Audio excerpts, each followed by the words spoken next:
Star Wars Unlimited fans, it's Loopy here at Late Night Gaming, and we are here for round 2 of the Minneapolis Regional Qualifier. And we got a heck of a match here with Luke Skywalker Yellow, piloted by Benjamin, going against Alex with Bo-Katan Red. And I'm joined by my partner in coverage, Rebel Traitor, and we're going to be calling the match for him. Yeah, the curse struck again, but we're here for round 2, and they're getting going here. Alex opening with Bo-Katan on the ground, Benjamin going to space with a Gray Squadron of Y-Wing. Not something you see a ton of these days, but with this Luke deck, it just wants a bunch of fighters, and it's a fighter.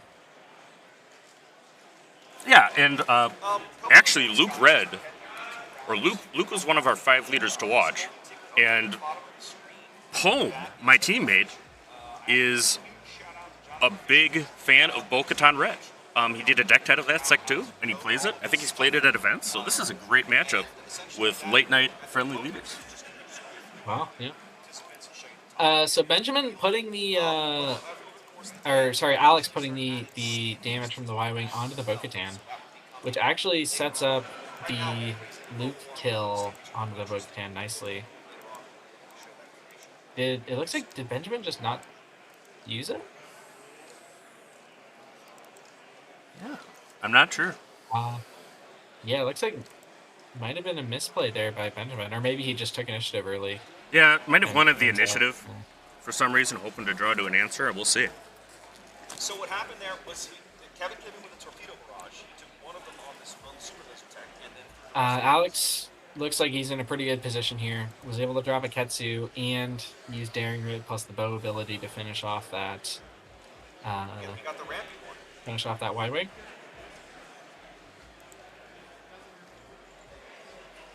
Red 5 is a nice drop there, though, for Benjamin.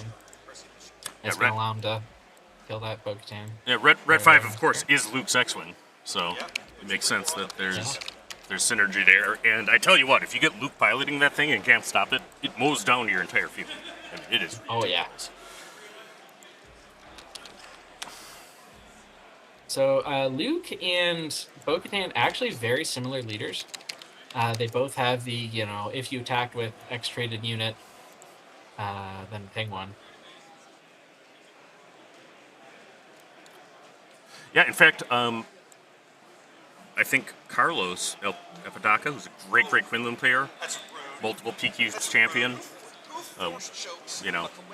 he's like 16-2 in matches this set. But he is one to say that Luke is not as good Bo-Katan, and he'll die on that hill. This is his exact quote. All right. Well, I guess we'll put it to the test here. Yeah, it's going to be the see if Carlos is right. Which one's going to take it? He's here today playing. I think actually might be on a feature tape. He got called. He might have declined. Yeah, for those of you joining us, there are 3 streams of this event. There's us, there's C-Raptor, and there is McClunky Gaming. Right. And we're working with C-Raptor and McClunking. We had the unfortunate honor of having Verizon disable our hotspot, which took about an hour and 40 minutes with Indian customer service to fix this morning, but we got here and wrapped up and have the things ready to go now. I heard there was an AI also. Yes. So it went from Indian customer service to then AI, and then the AI didn't work. That happened in there as well. It actually was eventually the live customer service agents that fixed it, and they didn't charge me and apologized greatly. But Poe is a massive threat here. Yeah. Now Poe can't hit Luke upgrade or kill it because of his ability. But, I mean, really, that's a power unit on the ground. It really does a lot. All right, so targeting time used there is going to clear the Red 5, but does allow Benjamin to take the initiative. I see what you did there. As we've done before, Late Night is working with Take the Initiative for this stream. So thanks very much for being my wingman. We'll be seeing each other quite a bit over the next couple of days, but we got a lot of guests and other commentators that'll be popping in as we go.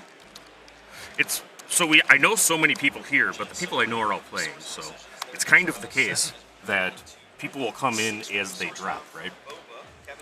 Yeah. All right, does Benjamin have something? He's got electromagnetic pulse. He's gonna exhaust K2, but nothing for the Poe.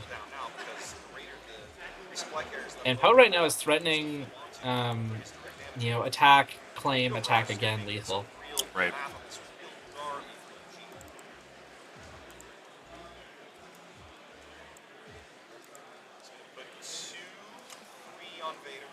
Top base is chopper base. Swing in, bring Benjamin to 22. It's officially in the danger zone. Katsu, forward with the Bo-Katan. And he's on Sabine's Masterpiece, which I believe is still a fighter. Should be. And Luke's going to flip onto it. One of the judge staff just handed me a water. That's nice. Sure is, my friend. I've been on my feet and on the phone for the last 2 hours. I will be able to do... Our video quality looks good. Looks like I got most of the glare with the adjustments I made in the meantime, but I was just able to see my camera first about 10, 15 minutes ago. Alright, so Luke's going to come in, kill K2. K2 does damage to the base. And now Alex is a Bo-Katan flip and attack away from taking this game 1. Right. And you always want to win game 1, if at all possible. Time becomes a thing, probably not for these matchups. I mean, I think this is kind of 2 core mid-range decks is what I would call it. Yeah, these almost seem like aggro decks to me. Like, they're running pretty low to the ground. They're close. They're close. I mean,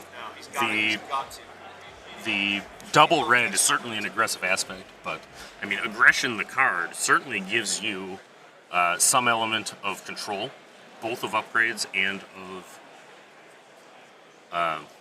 units, right? Because it can do 4 damage, or it can destroy an upgrade, or it can draw a card, or ready a unit of 3 power. It's a powerful card. You've seen it in Kylo Red, I think, a fair amount.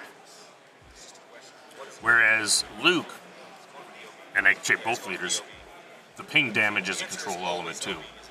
So they're trying to kind of go in that Quinlan Tarkentown range where you're being aggressive but killing things as you go. Obviously without the discard that Quinlan has. 6 has got to be a Raider. Ooh, a War Jump.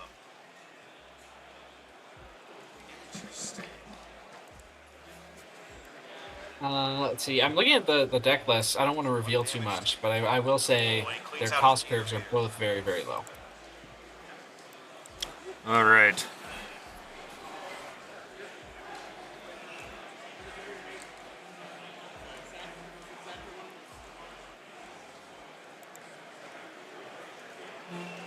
Like, I mean, deploying on 6 does sort of make you almost inherently mid-range, but That's true. definitely on the more aggressive end of that. For the people watching along, if the sound is too low or too high, it's actually simpler if you just let me know that in the chat. We're happy to adjust. Plenty of room on both sources to do that. Huge. Swings for 9 now. Plus he can ping the War Jump. What's that card?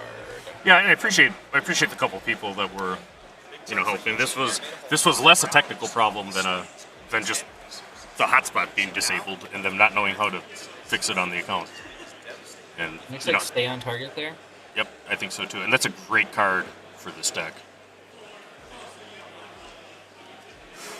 All right, so 9 damage on Luke's base, 4 damage on Bo-Katan's base. Surprised if he doesn't have at least some of both. That was 4, 5, 6 to base. Ooh, the Masisi Tactical Officer. Yeah, 19. That's not one that you see every day. Yeah. Ooh, Daring Raid though, that's massive. 7, Makes the Masisi almost useless.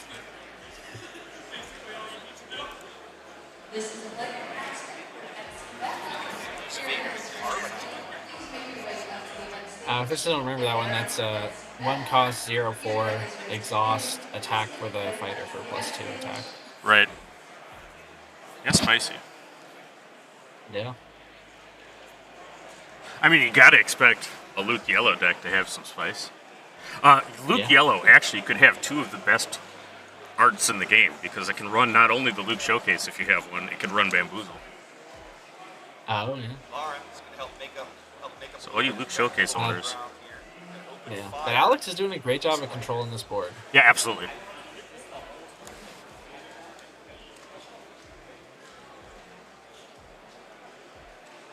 Still has Target Town live, additionally.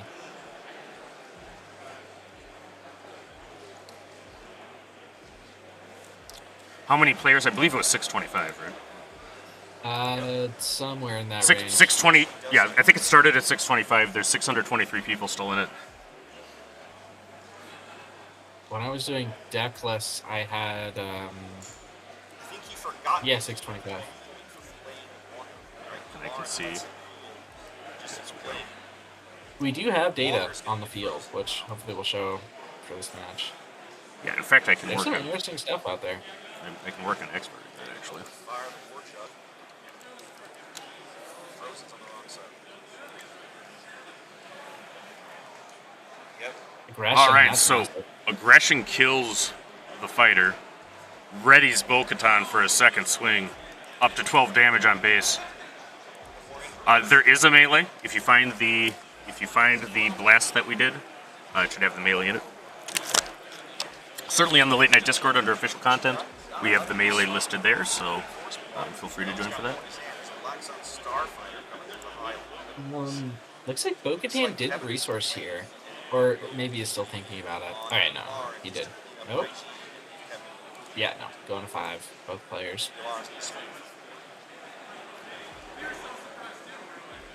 Ooh, that's the Black Squadron Scout Wing, I think? Yeah. When you play an upgrade on it, you can attack, and it gets +1 for that attack. That's Force X natively. I'm a little surprised he didn't. I mean, he had resources there. He might have been smart to try and just to get him within range of one Yeah, the Blade Squadron X-Wing, it's not a card you see often. I mean, it's kind of a big body in space, and it's action efficient. But he's got a lot to make up here, Benjamin does. Yep. These ground units are massive. I'm a little surprised Alex I think he probably does. still has Fangs on board. Might just have, be for the space body. Alright. Because I haven't seen, have we seen a pilot other than Luke? I don't think so. I don't think we did in game 1, yeah. Yep. No, that very well may be that it's in Benjamin's deck, but, I mean, you really, playing upgrades into double red is not how you win events. Alright, there's Luke. There is Luke. Luke deploys. Now, I believe that the ship he deployed on says play a pilot on, and then it can It attack. does, So yeah. attaching the pilot as the leader doesn't quite do it. And these guys know the rules. You come to an event like this, you certainly want to be On the right-hand side. fully accurate that way.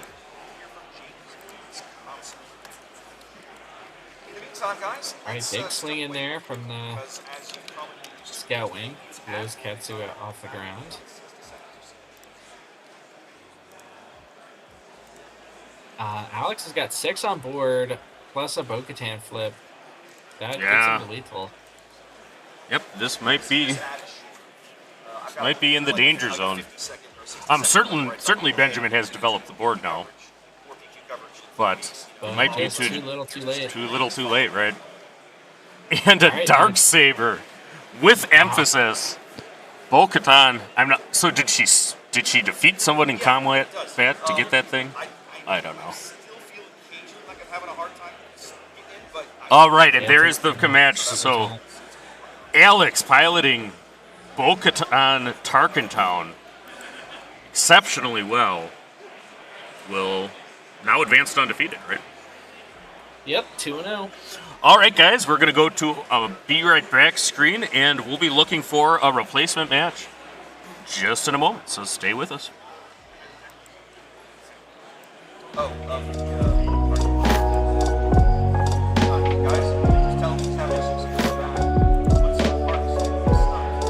Okay, I was like, it's like OBS says I'm good. Don't panic me like that. All right, you guys, games are running shortly. There's your matchup. Take these guys inside the dude now, of course. Guys, well, on the back end, we have access to that deck inside. I put in the message. We can also talk about those data things. Just a second.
Where is Padme? Is she safe? Is she all right?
This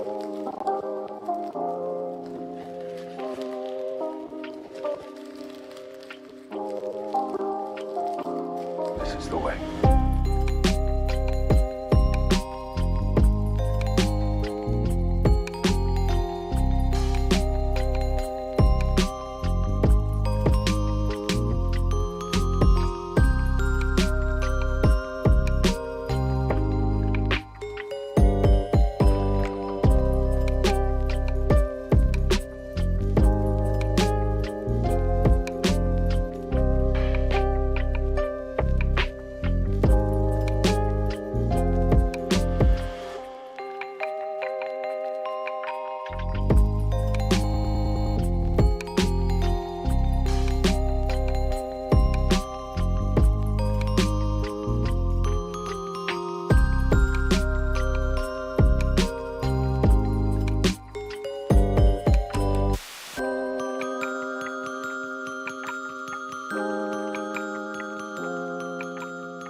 It's a trap!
Hey, we don't serve their kind here.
Rebellions are built on hope.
Jabba ruled with fear. I intend to rule with respect.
I am a Jedi, like my father before me.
Where is Padma? Is she safe? Is she all right?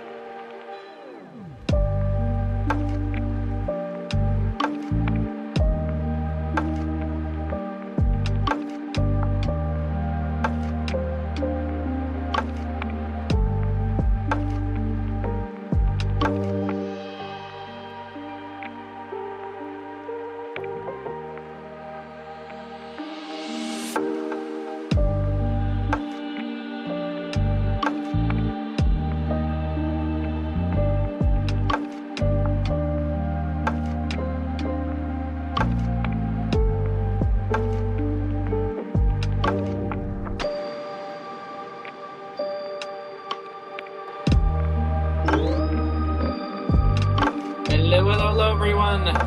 Round 3 should be happening shortly, but for now, I'm here with Mark from Unlimited Power TCG. You want to introduce yourself? Hi everybody, I'm Mark from Unlimited Power TCG. I'm a content creator from the United Kingdom. I follow a whole load of metagame stuff here, and I heavily promote the community as much as I can, and I don't win as much as I like. So, there you go. Yeah. So we've got data here on the most played leaders. And there's some things that are actually kind of surprising. So our most played deck, which is probably not surprising, is Sabine, followed by Kira. But then our third most played deck is Vader 2, or 4, however you want to call him, the Pilot Vader. And then after that, it's Han Solo 2, Worth the Risk, and then it's the original Han. And then it's Rey. So I was not expecting to see Pilot Vader in these big numbers. I expected him to be there, but third most played deck. The percentages you can't quite see there. Han Solo 1 down in the bottom right is 6.2%, and the Rey More Than a Scavenger is 5.3%. Han Solo 2 appears to have come out of nowhere over the last 2 or 3 weeks for the metagame for this, which is quite impressive. I wonder if it's to do with the shift over to Data Vault more than anything else, and the extra health you've got to play around with that. I know it came out of a lot of Bothan Network testing from a few conversations that I've had with some people. I don't know if you've got any more insight on where it might have came from. I think Kodamarin and Crispy from, I believe they're both Bothans. Were the two people that worked on this. Crispy played it at Richmond. I'm not sure how well he did, but I think pretty well. It's definitely a really interesting deck. He was on stream a couple of times if you want to go back and take a look at that. But one of my local friends, Buku here in Birmingham in the United Kingdom, took it to a PQ in Manchester with about 70 odd people and ran it there. And as we were driving back, where can I find out more about this deck that appears to be doing the rounds? And Kodamarin's got a video up for it, which is about a 50-minute to an hour deck tech. So if you're interested in finding out more about that, do take a look. Oh, we're hearing whispers in the wind that there might be a masterclass soon. Ooh, yeah. Don't know where that's come from. Hey. Yeah. I think it's definitely one of the underdog favorites to win this. Win this whole thing. Because there's a lot of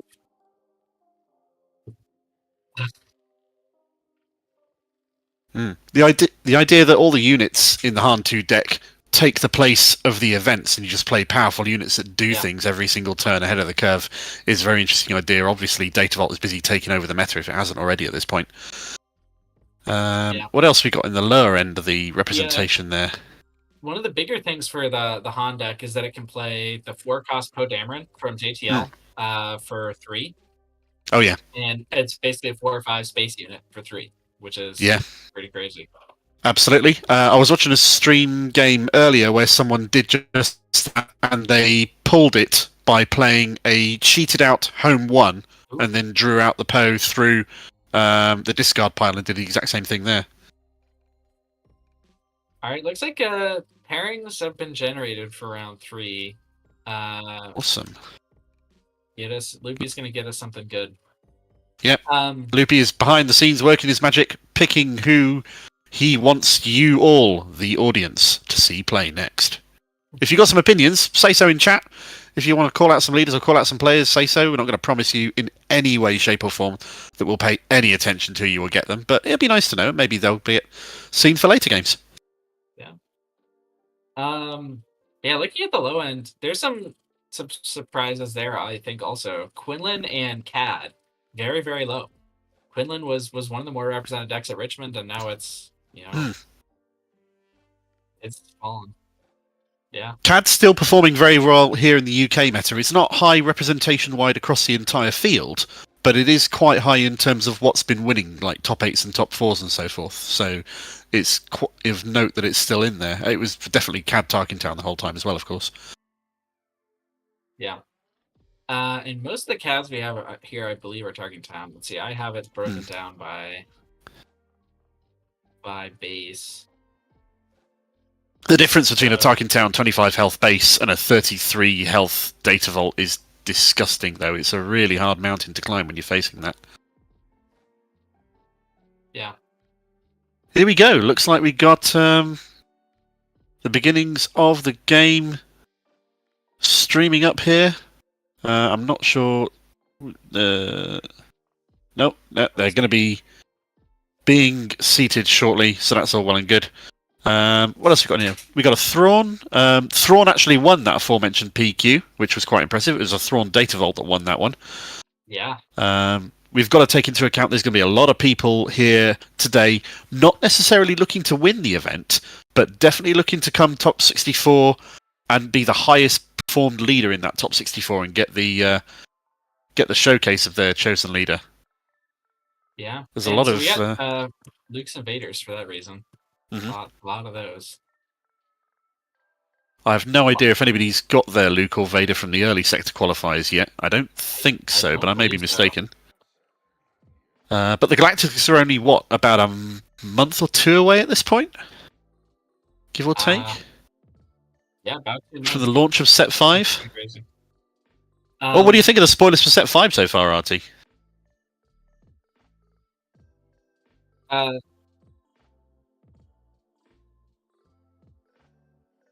Looks like we're going to get a CAD Blue on stream. We were talking about CAD earlier. I believe it's Christian from the recent Late Night Gaming Masterclass. Awesome. So that'll be exciting. And it looks like he's playing against a Han Green. That is the old Han, the yellow one. Very nice. Spoilers. Sorry, you were talking about spoilers. No, go ahead. It was just filling time in, really, while we were waiting for people to get set up. Because when the Galactics do come, that'll be 2 weeks after the release, the full release of Set 5. So the meta's going to be even more crazy then than it is right now. Yeah. All right, yeah. I'm looking at... I really like the Vader unit that got spoiled the other day. I mean, that's a powerhouse and a half, isn't it? Come on, you can... Yeah. If you timely or ECL that bad boy, you're killing 2 units at a minimum. That's there's your money legendary right there. Yeah. We've seen the ECL stocks back up. That's very true. They've shown off the prestige treatment for it as well, if I recall somewhere in some of the key art that they've done. Oh, maybe. I haven't been keeping too much track. It's fair enough. It'll look pretty regardless. So we've got the 2 decks busy setting up on the stream here. We got the CAD Blue up there and the Han 1 Green with the upside down Luke mat in the thing, which is not at all disconcerting, but it looks quite funny anyway, so I'll go with that. Yeah. Once you guys get to see this, you'll understand exactly what I'm talking about, but for right now, you'll just have to take my word for it. Han 2s, Han 1s. They both got showcases, which is interesting.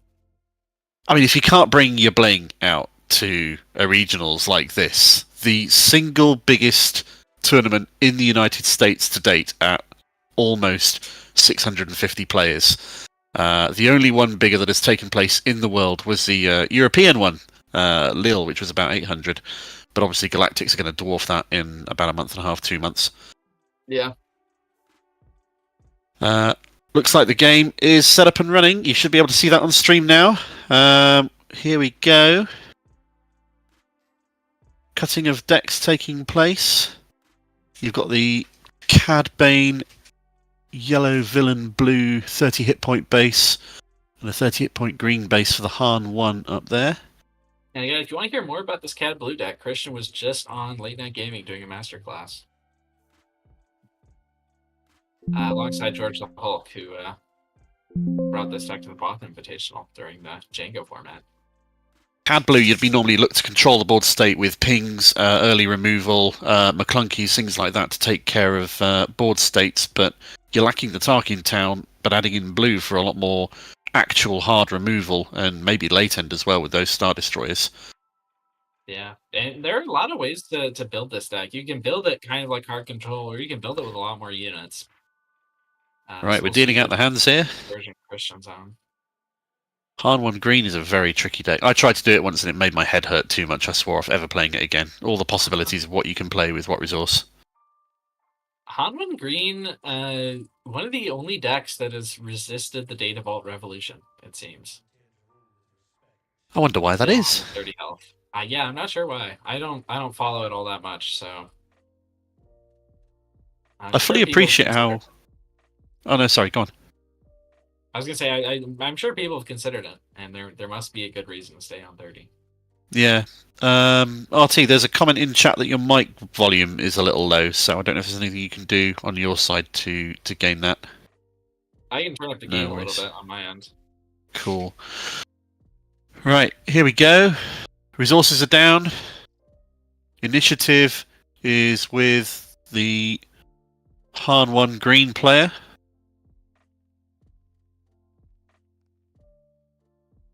They're just having a discussion now about what the time is, because the time is different to the normal timings everybody else outside of the streaming tables is going to be paying attention to, due to the need to go and set up all of the streaming tables and mics and cameras and all that kind of jazz. We can see that lovely Death Star Initiative token up there, which I think is a reward you get for subscribing to the KTOD Patreon at a certain level. Yeah. All right, we're getting and a fist started bump. Here. Off we go. Right. Starting off with Elite being played. Tutu shielded. Yep, I assume she's shielded. Resupply. Bazine getting out the resupply, as you say. Yep, and that Cad Pin gonna knock off that shield. Yep, which is why the shield token's not there. That makes perfect sense. Taking out the ramp is exactly what you want to do on this matchup. We're not going to be running Chamsindula. Highly unlikely in the Cad Bane.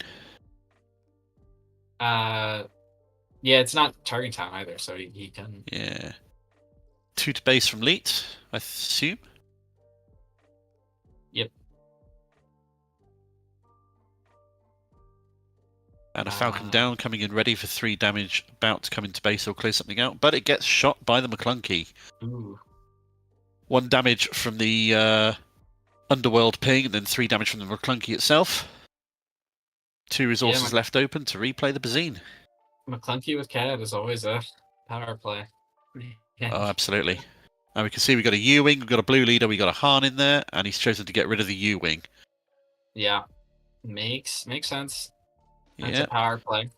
You know what's going to be coming over the next few turns reasonably, and you've taken some of the power high end out from when you get to that level, because I assume you're going to be playing the high-powered blue Star Destroyers in a Cad Blue deck.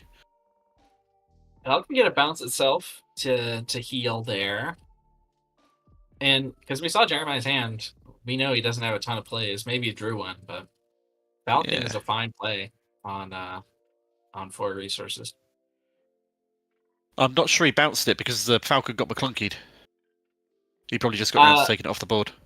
It only did the McClunky only did 3 to it. With the Underworld ping from playing the McClunky cost the Cad Bane. That was 4 damage. That went onto the L3. Oh, fair enough. My mistake. I misunderstood what was going on there. Cool. 1 damage from Bazine. Yeah, might as well. Buzzing Get it in. It's kind of a stalling play. Oh, I haven't watched. It looks like a second blue leader was picked up there. Yeah, and a takedown to keep the board clear. Cad Bane player clearly playing for the long game here, having gotten rid of the Ewing earlier, try and reduce the Han Green player's options. Keep the board clear, ready for those late game beefcakes in Avenger, possibly even Annihilator. Yeah. And the Han playing into that a little bit by using the resource early, which effectively is just a -1. Yep, although he's playing another one now to take him up to... Is that 6? Yeah, that's 6. Yeah, so should be 6. Flipping the Han. He's not going to be playing a 7 drop because he's just paid 3 resources to play the Falcon. Yeah. That's why you take out the U-Wing. Yep. Cad answers with the Zygerian Starhopper that does indirect damage on defeat. Just to get a little bit more board presence, I assume, into space and maybe spend very few resources in order to see what Jeremiah's going to do, assuming he deploys the Han in a moment. Well, he's deploying a different kind of Han first, it looks like. Oh yeah, that's going to punch hard. Or is that... Does he not get to attack immediately with a Han? He should get to attack immediately. No, that looks like a Chewie. Oh yeah, might be. Might be. Which will give him some safety as well from any blue removal they want to do against the Falcon on the way. So that's a calculated play there. Very good on Jeremiah's part. Yeah, absolutely. Han comes out for 4 to base, add an extra resource down, which is not going to do very much because you're not going to be able to spend 1 resource on very much at this point. Christian's not taking 15, which is a lot of damage. Yeah. He does finally get to flip his pad this turn, though. It's always scary just how fast a Han 1 green deck can put damage on your base sometimes. Yep. Okay, so Cad's gone to 6, Han's going up to... Should be at 6. 6 as well, natively. Yep, because he didn't ramp. With the option to go to 7. Cad's out as a 2/8, 4/8 on the attack. Can't quite kill the Han, but can put some damage into base. Maybe he can run a capture card. That would get rid of the Falcon very nicely if he plays a Relentless Pursuit. It would, for sure. Put a shield on the Cad. That would be a solid play if he's got it. And if he has like a Hot Shot Blaster here, he could take out the Han nicely. Or is that Emphas Nest? Nest, wow. Is I that the Shadows of the Galaxy one as well, not the more recent? Interesting. Yeah. So she's it's one that ambushes in.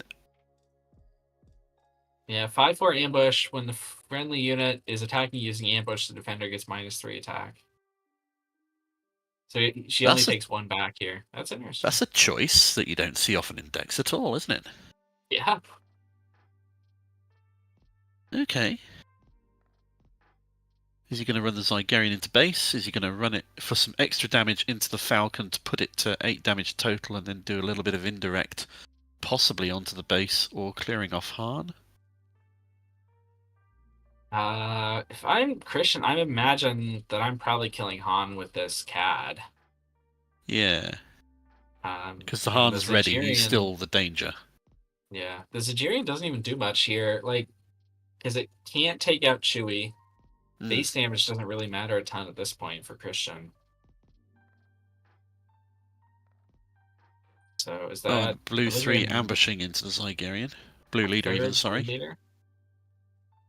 And then he pays the resources to move it down to the ground and make it a 5/5, having taken 2 damage from the Zygerian. Yeah. That does leave open the ability to just clear this Han immediately. Yep. Possible that was baited, leaving it open to do so when you don't necessarily need to. I mean, ultimately, there's 3 damage on Han's base and 21 damage on Cad's base, so that's a lot of damage. And that Falcon with the Chewie piloting it is going to be hitting really hard regardless. Blue leader hits for 5. Surprise strike. There we go. 9 out of there. Chewie. With a blowout. Yeah. Han Green showing you just how aggro it can be when it wants to be. So we're now going into the sideboards. If you're If you're the Cad Blue player at this point, what do you think you're sideboarding in against the Han Green? Oof. I'm not sure what is in this CAD sideboard, but definitely I'm definitely trading myself to the control in this matchup. So anything I have to kill Han's early units, any possibly upgrade removal if you have it, yeah, things like that. Confiscates. No glories if they're not in the main. Yeah, that's true. No glory. You kind of expect to see in most blue villain decks these days, if not as removal of choice, then certainly part of the suite. Han Green against Cad Blue. If you know that they're running control and late game, then you want to be adding in more stuff to rush as much damage as you can as quickly as possible. Maybe you side in more Chewies to be safe from the removal if they're not 3 of in the main deck. Yeah, definitely. Do you want to ramp at that point? Do you take out the resupply and the ramp in favour of playing more aggro-based strategy with units on board? No, I don't think so, because I think the resupply is almost an aggro card in this deck. It's because it's getting you to your Han faster. That's true. In conjunction with it and playing the bigger units faster, that makes sense. It's also possible that Jeremiah says, maybe I'm expecting you to try to make this drag, and I want things like home ones. Yeah, that's fair. To try to play the long game, because Han can play the long game also. Oh, absolutely. There's some tasty stuff in there. Although it's also notable that the 7-drop Han unit from set 1, when ambushing, won't kill a Cad. Yeah. Because 8 hit points is a lot to deal with. He accomplished a lot with playing that Bazine 2 or 3 times as early as he did as well, just neutering some of those more powerful cards out of his hand.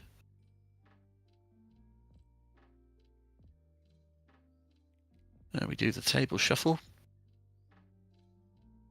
Did you know that statistics have shown that if you want to table shuffle like that, you've got to do so 5 times to achieve a state of deck randomization? Huh, that's interesting.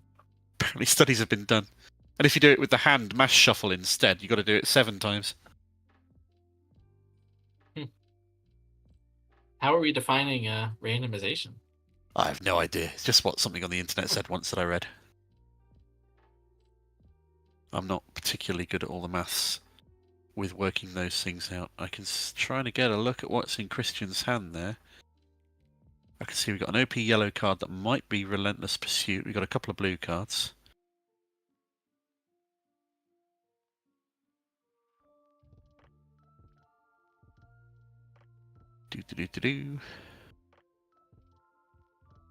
Resources going down. Life totals reset to 0. Christian is 1-0 up on Jeremiah. Jeremiah's up 1. Oh, of course he raced. My apologies. He got the damage in. Jeremiah's 1-0 up on Christian. So maybe Christian has gone a little bit more risky on his sideboard as well, knowing that he absolutely has to win this game to stay in. Looks like Christian missed a turn 1 play. Yeah. Jeremiah got out ATL Falcon. Which will be very pokey if he's got another Chewie to play on it as well. Oh, Power of the Dark Side gets rid of that. Answer. So it's entirely possible he deliberately didn't turn 1 play, knowing that he was going to Power of the Dark Side, having claimed. Yeah, if you play something into that and they end up having the Chewie, yeah, you get destroyed. Maybe we're going to see a Charleston. Maybe. I'm not... I don't... My gut tells me this CAD deck probably doesn't run Charleston, but I wouldn't have thought so. Seen the master class, so maybe we do. Because there's so many yellow cards that you want in this deck.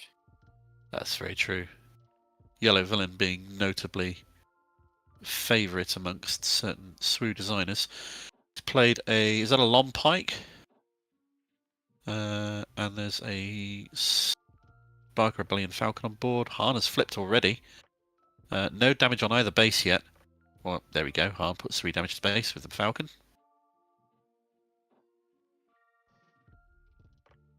Lompike does the thing where he puts a shield on an enemy unit and a shield on a friendly unit. And if Christian's not planning to go to space at all, he can put shields on the Falcon as much as he wants. and shield all of his ground units to keep them safe. Yeah. Hahn doing fort base. Not going to try to clear that long pipe.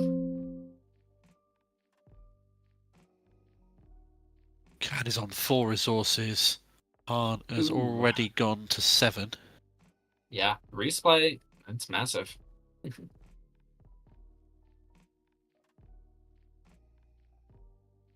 Puts you in mind of how bad Bobber got occasionally. By just that huge resource swing turn it could manage. And a tech to give Hahn more draw power out of his resource pile. Yeah, tech's a massive threat.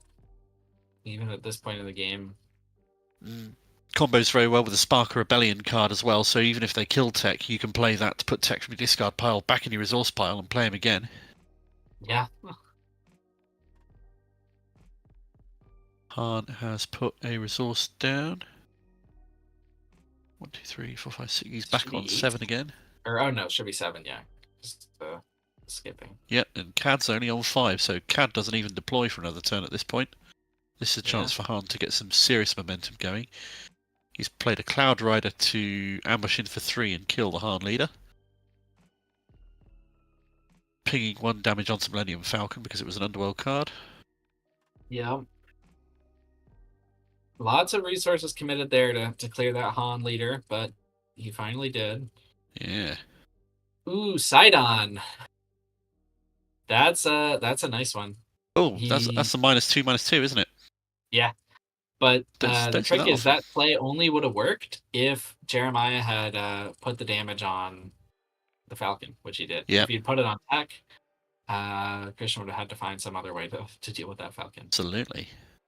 But then again, it would have also been a not necessarily useless play because A, it takes up the pilot slot, so it means he couldn't play a Chewie on it, and B, he's also hitting for 2 damage less for the rest of the game. Then again, the Falcon could just as easily be bounced back to hand to get rid of Sidon, so I think you're right there. It was definitely the right call to make at the right time.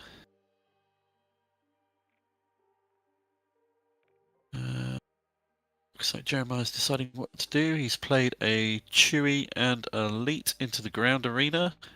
Chewie on the ground. Again, he's safe from removal.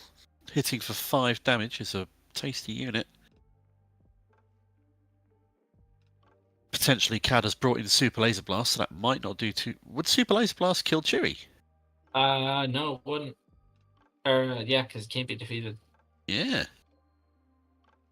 And he's only on 6 resources anyway, so... That's far true. from that. And he's 13 damage on base. We've got a No Glory. That gets rid of the Chewie. Yeah, that kills it.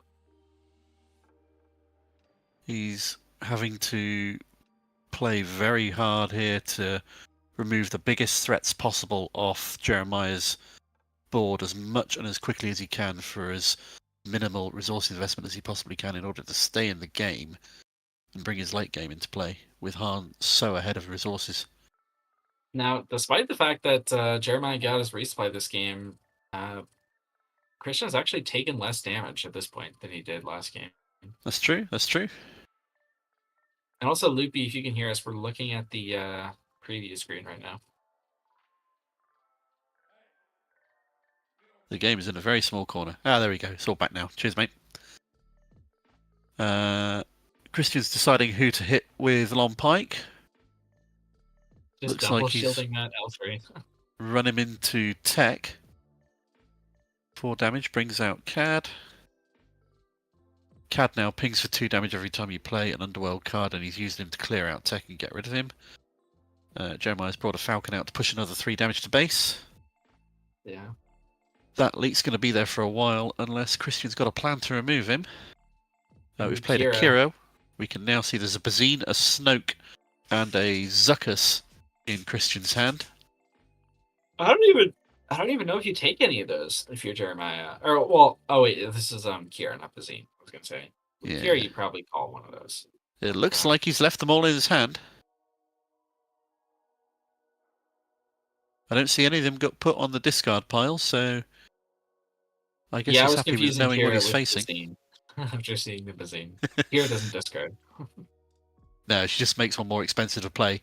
And on that basis, I've got to imagine it's going to be the Snoke. Snoke. I mean, Snoke makes sense here. It could also be Zuckuss because he's going to be a more immediate threat. Yeah, that's true. Cad's on, what, 1, 2, 3, 4, 5, 6, 7 resources, so he couldn't play Snoke till next turn anyway. And Christian keeps having answers, but they're tempo inefficient, meaning Jeremiah gets lots of actions to do the things that he wants. We've got 2, 3, 4, 5, 6, 7, 8 damage on board from Jeremiah, so that's close to lethal as it is. Cad is free, so can kill the Kira, which removes the resource restriction that he's placed on whatever card he's placed it on. The leech is going to be difficult to remove with those 2 shields. If Jeremiah's got any kind of reach, which could be Blaster, Surprise Strike, Second Falcon. Hot Shot Blaster right there. 5 to base from Kira. She dies in revenge. 3 damage from the Falcon is only 2 away. If there's a pump like a Surprise Strike, then the game is Jeremiah's, unless Christian can pull something out of the bag. He's got 7 resources open. 2 damage space from Leet. Now he just needs that 1 swing from the Falcon to make it 2-0. Ooh, he's got Cad. Oh, that's perfect. That takes both of them, gets through the shields. Does Jeremiah now have a second Falcon? If he has that, that would be it. He's got a salvage, which is good enough. There we go. There's the handshake. There's the game. Strategically played. Very good. All right, good game. We'll see if we can get a second one. I believe they pulled backup tables this time. By which second one means we will send Loopy off to run down the tables featuring all 620, 30-odd people and find us a game that is like halfway through or just between finished and see if they want to move to streaming tables so we can give you a little bit more of our hot commentating action. But for now, we're going back to the deck spread. Oh, yeah. Kylo Ren in there. God. I heard there was a Kylo droid manufacturing deck that was messing some people up. Oh wow! I played against a mono Rex green droid manufacturing deck a couple of weeks ago that just happened to draw Unity of Purpose on his 6 resource play every turn, and when you're giving +4/+4 to all units on the board, that's a bit of a punch. Yeah. It's got one of those combos where it's like, if you pull it off, you sort of just win. There's not much that anybody can do about it. Even a little bit of damage won't kill a unit at that point, because they've all got at least 5 health. 1.4% of the field when you've got 630 players is what? 9 or 10 decks? What leader are you looking at? Any of the 1.4s over on the left-hand side. There's a Kylo, there's a Bosk in there. I have the exact counts. Kylo is 9, Bosk is 10, Palpatine is 12. And we got a little scrolling thing coming up and down the bottom of the screen there that Loopy has been working hard to sort for you guys, just to scroll through the facts of the day, how many participants there are total, and all the leader representations. So when this graphic isn't up, any of you guys watching this will be able to see what the field is. All right, and it looks like we will be getting a second match. Not exactly sure when, but soon. Awesome. If you were here today, Artie, what deck would you be playing, and why would you be playing it? I'd be playing Kira Data Vault, because I think it has good matchups into almost everything, and certainly winnable matchups into everything. And it's one that I've played a lot of, so I'm familiar with it. It looks like we're gonna have Quinlan versus Anakin Blue coming up. Oh, very nice. Anakin Blue, very popular in the UK meta at the moment, doing very well in terms of percentage of decks that are winning at the top levels. Only 5% of the field here today, although that doesn't have a breakdown of base colour, you've got to imagine most of them are going to be Anakin blue. Although you do see Anakin DVs occasionally every now and then at the moment. I do have the breakdown by base, I can tell you. We've Awesome. got 12 blue, 13 Colossus. So 25 out of 32 are blue. Yeah. 4 Data Vault, 3 yellow. Very nice. Yeah, it looks like... Oh, no, that's the old match. Or... Okay, Oh, is no this... worries. Looks like we've actually got CAD Data Vault versus Quinlan Data Vault. Yellow-green versus yellow-green. This is going to be an interesting game. Yeah. CAD Data Vault is one that I worked on for a while. Oh, yeah. And ultimately found, like, I just don't think it's quite top tier, but it can pull off a lot of cool things. Mm-hmm. Quinlan's been very powerful in the meta for the earlier stages of Set 4, but has kind of fallen away a bit recently. So it'll be interesting to see how well it performs here today. The players are just setting up the game now. Oh, is this Rebel Spy? Mike Rudin on the CAD? Excellent. Looks like he's got a late night gaming initiative token there. Yeah, And I think are those Sabak card backs up there as well? I like that. I think so, yeah. Yeah, so our CAD player is Mike Rudin, Rebel Spy from Unplayable. Excellent. Yeah, go for it. All right. Loopy, if you could tell us if who's 1-0 up or otherwise, that would be much appreciated. Meanwhile, the guys they're going through their decks, checking their sideboards, getting ready to play here. Quinlan's normally a targeting down deck, CAD's normally a targeting down deck, so seeing them both swap to Data Vault means that they obviously value the health that's bringing, as well as a toolkit that Green gets to add to what they do. Yeah, I think this Quinlan Data Vault won a planetary qualifier recently. Oh, very nice. If I remember correctly.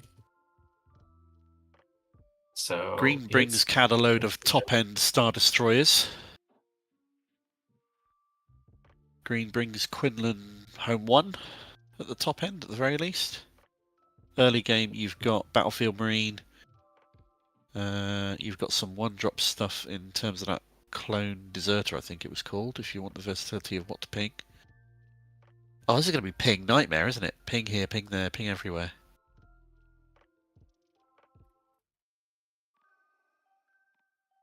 Yeah. Yeah, both these simulators. Got to imagine the CAD player's probably got the better top end with the Star Destroyers in terms of Devastators, Relentless. Yeah, Reinforcement Walkers, Vaders, Mauls. Yep. Normally, you wouldn't expect to see a Quinlan deck equipped to play in such a heavy top end as that. But this is post-sideboard at this point, so maybe we're up for seeing some of that sort of stuff sideboarded in so we can compete with the heavier top end. Yeah, it could be on things like home ones, Han Solo units. Yep. That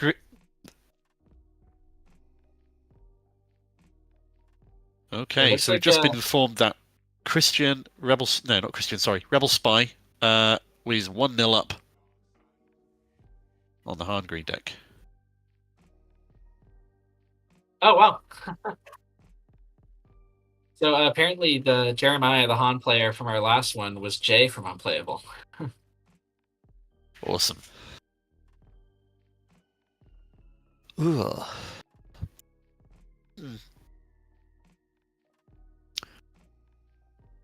Ooh, Cutting of decks is taking place. Game's play is about to start.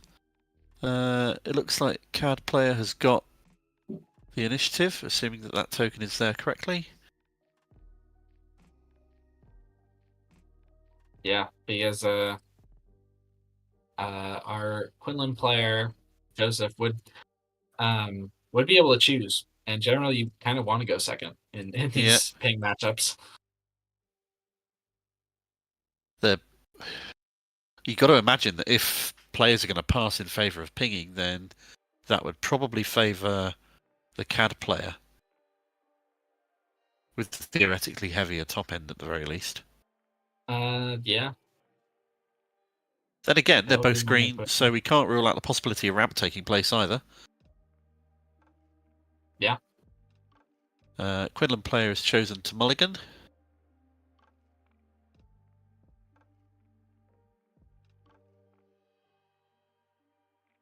CAD player is happy with his hand and is proceeding on with resourcing down. We can see, I think there's a Harn unit in Quinlan's hands up there.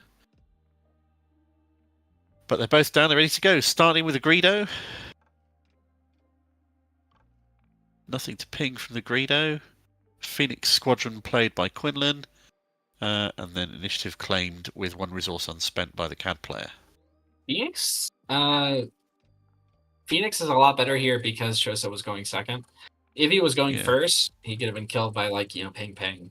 Literally anything, yeah, McClunky or whatever else. So it means the CAD player made a decision to play a unit down, at least get the game up and running. Yeah. This kicks off with 3 damage to base. Both of them doing damage to base with their first actions in order to see what the other player wants to play from their hand next. We could be looking at waylays. We could be looking at a little bit more ground presence and units.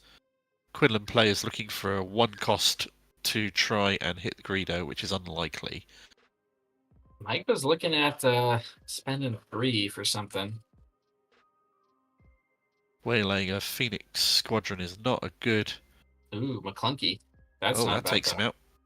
Yep. Having already attacked with Greedo means he gets to replay and move straight down again and not lose the attack action. Phoenix Squadron comes back down, must have had a second one in his hand. Yeah.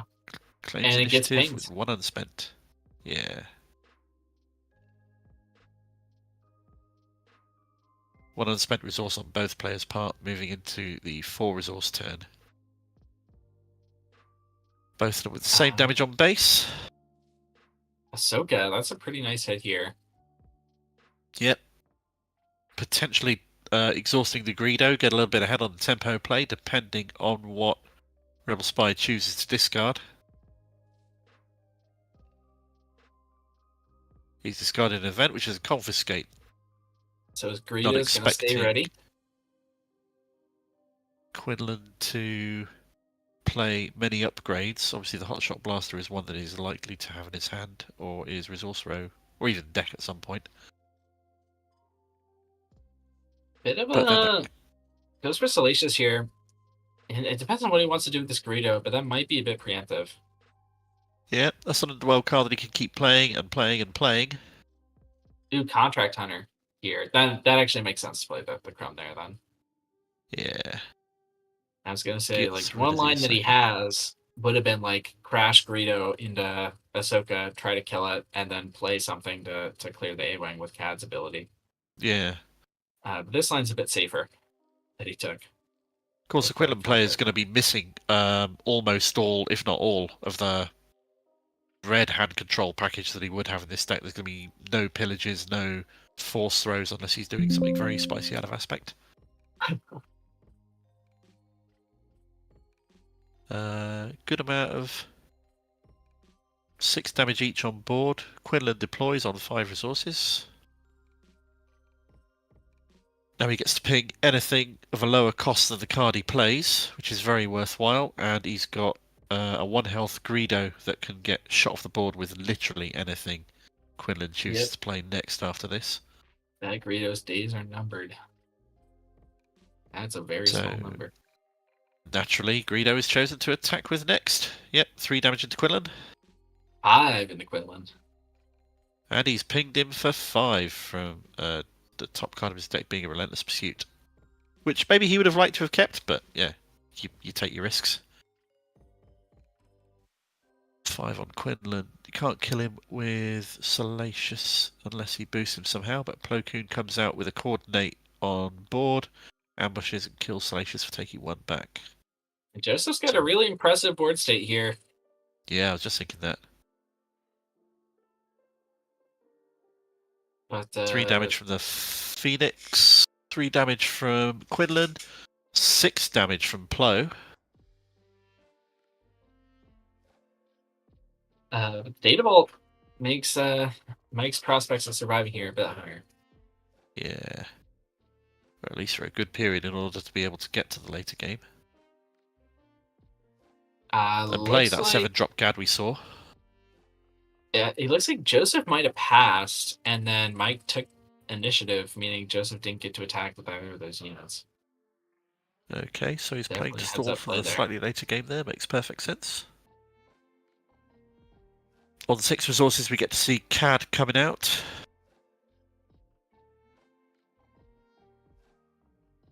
Although we start off with Plo Koon killing the Boba Fett unit on board, taking 3 damage in return. Alright, here's the CAD unit. 8 health unit, a real bugger to get rid of.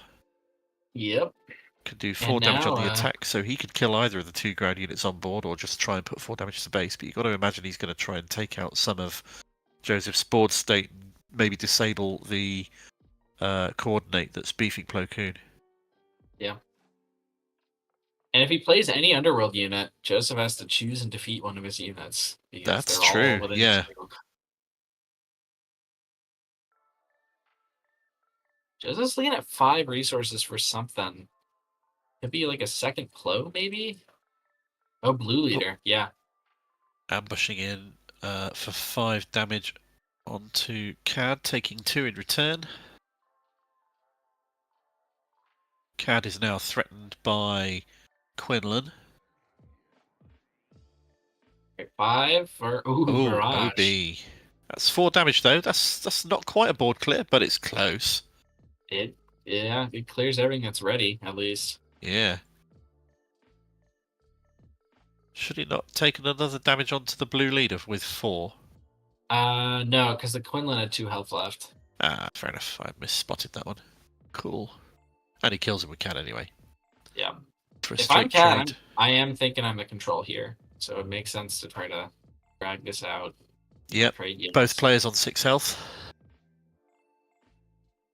Going into an equal resource state. Entering that late game.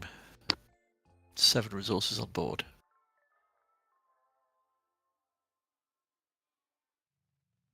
Although, does it look like... Oh, no. I was thinking maybe Quinlan had chosen not to resource there, but he has gone on and done so. Yeah. Both players mark their epic actions as having been used. Let's see what they've got to open up with. Alright, Kira, so now we can see this hand. Ooh, only 2 cards. Take Captive and Houndstooth. Take Captive is only useful when you've got a unit on board to actually perform the capture with. I gotta remind myself what Houndstooth does. It does extra damage when it attacks exhausted units. Yeah, that's right. So it doesn't really matter which of them he makes more expensive at this point in the game. He's going to play the Houndstooth regardless.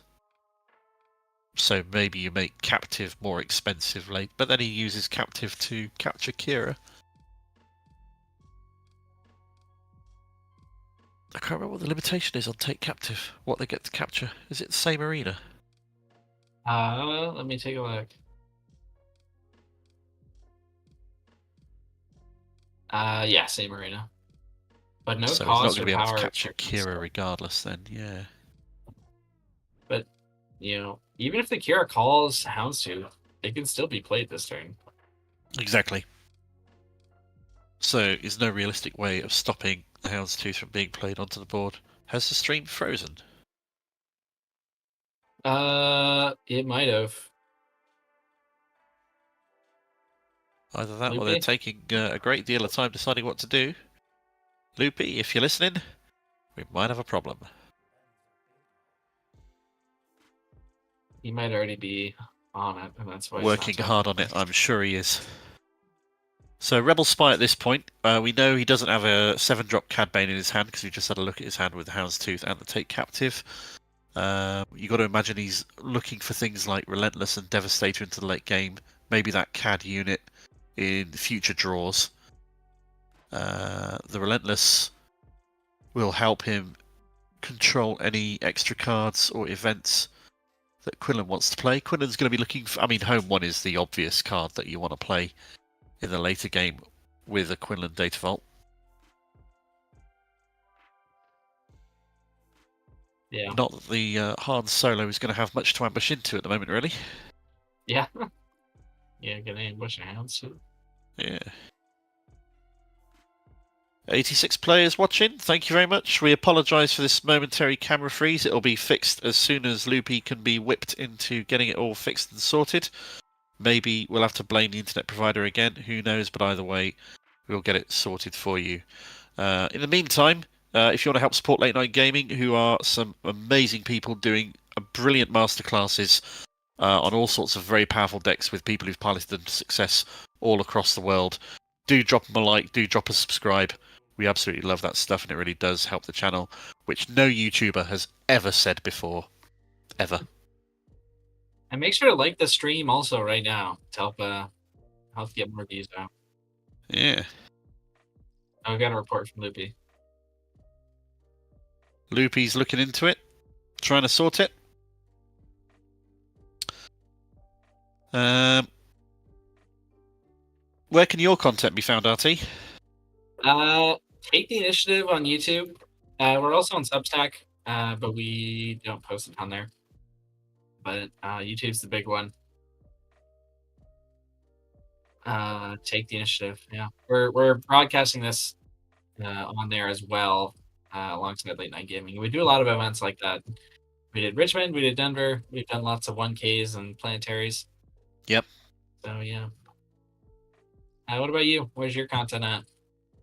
So you can find me on Unlimited Power TCG. I cover the UK metagame and community and upcoming events as much as I can. I do deck techs for things that I find interesting and that hopefully people haven't done already, because I don't consider myself one of the most competitively playing people in the world, so I try and do what is fun and enjoyable and maybe cater to the wider audience rather than doing top-end stuff, which I think other people do far better and in more detail than I do. But Unlimited Power TCG is there. Do check it out. Do drop me a like and subscribe, because I'm still human and I love this stuff as well. It looks like we might have lost the stream completely for the rest of this round 3 game, I'm afraid. Going to this holding screen here. But either way, we'll find out what's happened with the game and do our best to let you know.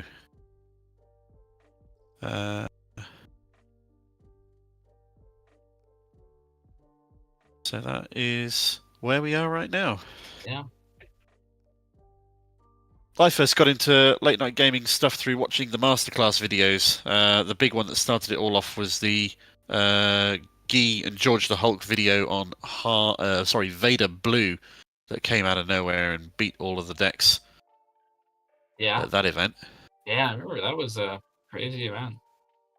Watching the analysis of all the cards that they do, going through the turns, but more importantly, going through what the weaknesses and vulnerabilities of each of the decks are doing a masterclass on. So not only can you see what their strengths are and how to play them, you can figure out what they're weak against and maybe try and pick them apart.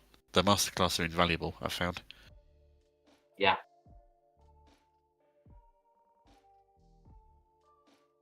Loopy, if you're listening, what are we at?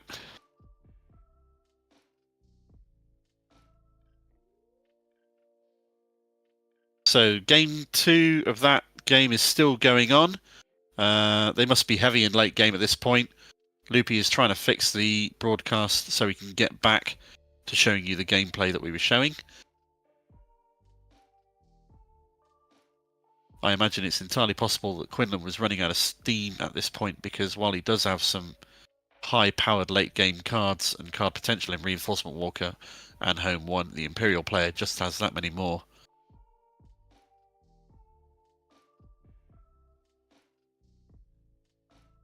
It's also relatively easy for the CAD unit on 7 resources to capture almost anything that can be played at that point after a ping or two, just to take them down in health.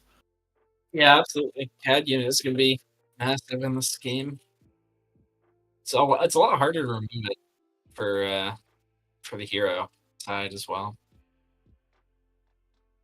Oh, I think we're back. Oh, video movement is taking place. We're on. All right, let's see if we can figure out where we are. Looks like 9 resources.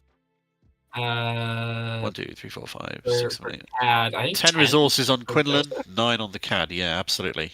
24 CAD's on got CAD's a base. Greedo and a Crusty Juggler. Crusty Juggler's just died. Looks like CAD might have just scooped it up there. So we're going to game 3. Oh yeah, that's definitely a scoop. With 24 damage on CAD, that makes perfect sense based on the board state. So, both of them deciding if they want to sideboard again, going into game 3.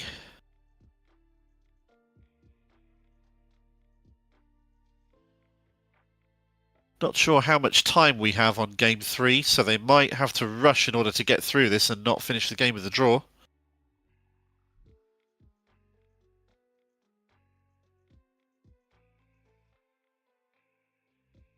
Yeah, it looks like, and these guys have a time extension for playing on stream.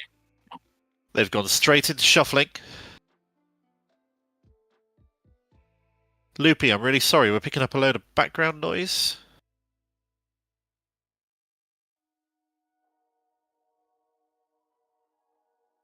No, no more sideboarding taking place. Both of them shuffling, ready to go straight into round 3.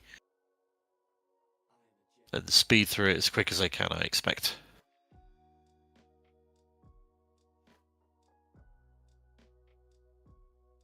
There we go. Card cutting has taken place. Quinlan decides immediately to mulligan after a glance at his opening hand. CAD has gone straight into resourcing, so he's obviously happy to stick with his hand.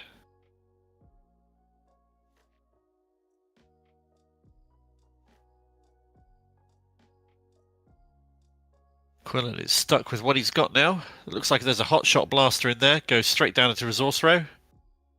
Looks like there's a Kira as well he's kept in his hand, ready to be played on the 3rd turn of the game. Starts off with a 3/3 Battlefield Marine. Yeah, Bat Marine is pretty nice here.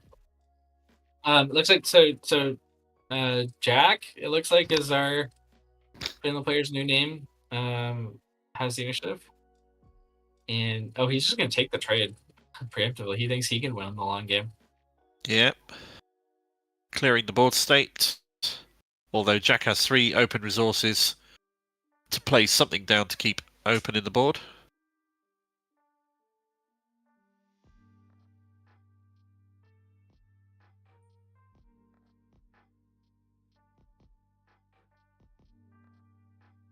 There comes that Houndstooth down on 3. Followed by Sundari. Sundari's nice here in this match, which might be like aggro-y. That Restore 2 is always powerful. 3/5 is a great stat line, or effectively 3/5 is a great stat line against anything that can ping you. But we are going into 4, and if Rebel Spy has a 4-lom, that can be nice. That's true. Plus the 4-lom kills it. Kill him straight away. He does have the initiative as well, so he gets to choose what he's going to do before Jack has a chance to Kira or otherwise hand disrupt what's going on. Yeah. Starts off with a 2-cost pilot. Looks like it's Boba? Maybe? Let's see, 3 damage went on. Boba does 2, right? +1 from CAD from the Underworld ping, because he's an Underworld card, so that makes sense. Professor Huyang comes out to Huyang. buff +2/+2 onto the Sundari. Greedo gets replayed. That's going to be 5 damage to base from the buffed up Sundari. Good job of waiting things out to deny the restore to Jack. Absolutely. Hound does a bunch of damage, piloted by whoever he's piloted by.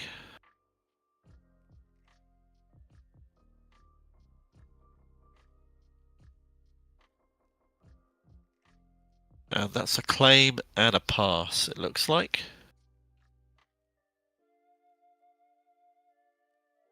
Yeah. Yu Yang, that one. Yu Yang had a lot of hype when Twilight came out, and then basically saw no play. Yeah, he's just a bit too easy to get rid of, I find. Yeah. Kira comes down. We can see that there are two Two McClunkies and a spaceship of some kind. One of the prestige cards in Rebel Spy's hand there. I imagine he's probably made the spaceship more expensive just to try and deny a little bit of extra board presence being played.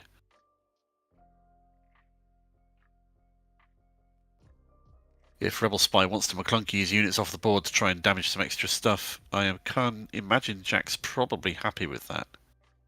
Yeah, I mean, the math is not math in here. Greedo Throw Greedo doesn't quite kill miss. Sundari and whiffs on the shot by discarding a Forlom. Quinlan deploys to the board and Houndstooth attacks base for, is that 6 more damage? Yep, should be 6. Cad running away with the damage here with his piloted Houndstooth. Although Quinlan's going to catch up very quickly. Massive restoring hit 2 as well. Effectively 7 damage coming in. Oh yeah. The swing. What is that? Oh, that's the Forlom ship, is it? Or the Zucker ship? I can't remember what it's called. That's the one. The one that draws cards. Yeah.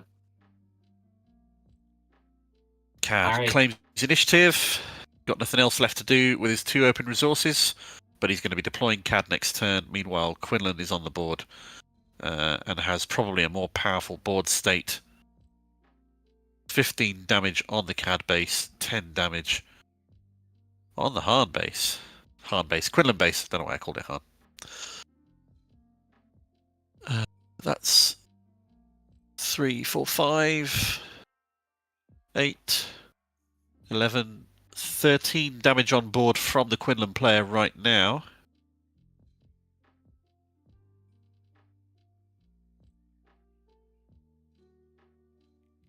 Six damage from the piloted Houndstooth, and I think it's 2 or 3 damage from the Mist Hunter, but Cad is coming out, which represents another 4 damage on the board. With a health pool of 8. Yeah. Hound goes straight in for 6 more damage to base. Keep in mind, if Cad can clear this Yu Yang, the Sundari is going to die as well, because it's only being kept alive by that Yu Yang. Yeah. Sundari only having 1 health remaining, so he's vulnerable to a single Cad ping. You're absolutely right. It looks like Mike went in with the Houndstooth. And then Sundari restored 2 of that damage from the Houndstooth straight away. Cad comes out to play. We get to see what... Yeah, we see what answer Jack has ready. It might be a hotshot blaster, might be a surprise strike, or it could just be a whole load of units. Oh no, he's racing for base. The end is in sight. There's 11 health left on Cad's base.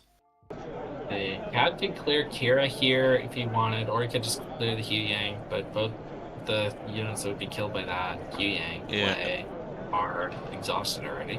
Also, every Underworld card he plays right now is pinging for 2 damage, thanks to Cad being deployed. Yep. Is he going into Kira to save himself the damage to base? The damage really matters here. He's only got 8 health, or actually no, he's got 11 health left. Yeah, he's got 11. Dateable. Oh no, he kills Hu Yang, and by doing so gets rid of the buff on Sundari, taking out 2 units for the cost of 1 attack and taking 2 damage. But Jack he has left both ready here. units there, ready to attack and do some damage to him, so trade-off. If Jack's a flow here, that would be massive. Oh yeah. That kills Cad straight away. With 2 units on board, playing the Plo Koon means he's got 3 to get the coordinate off.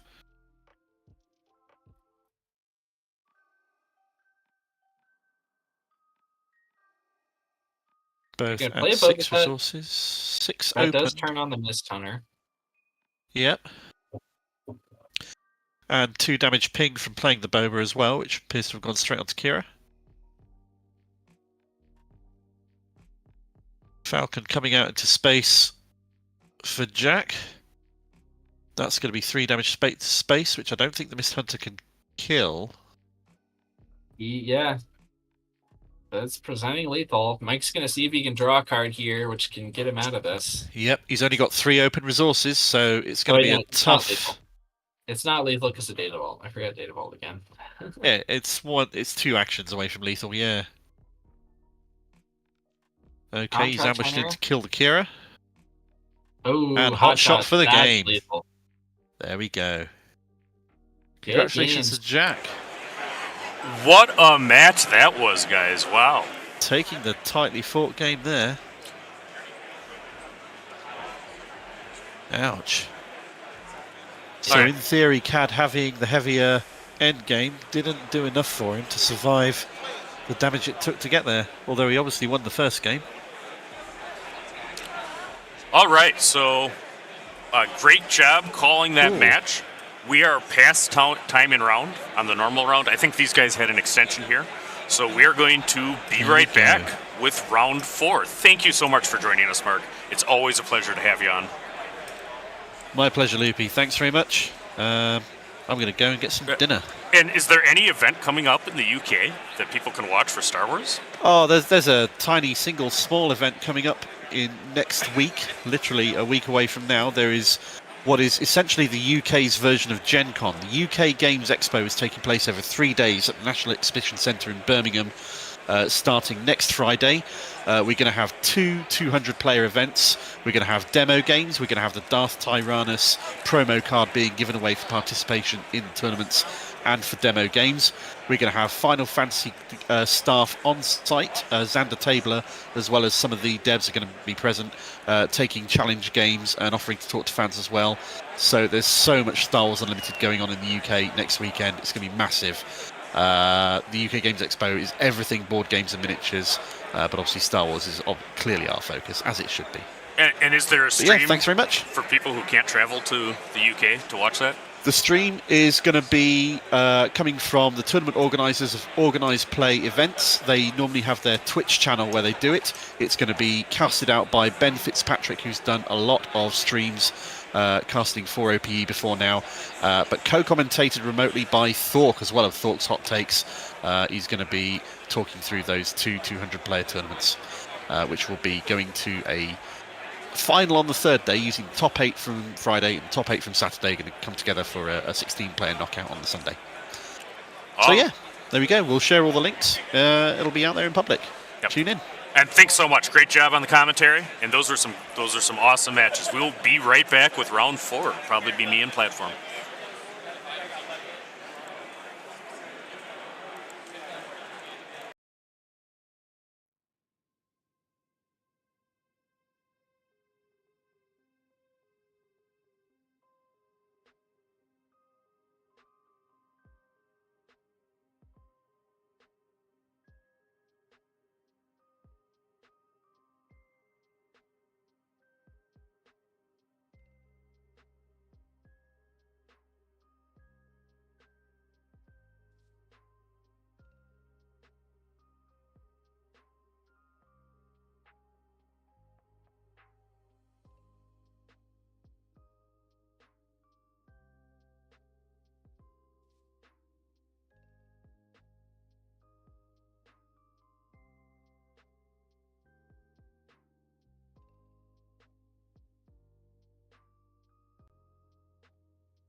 What's up, Star Wars Unlimited fans? It's Loopy at Late Night Gaming, and we got an epic match here.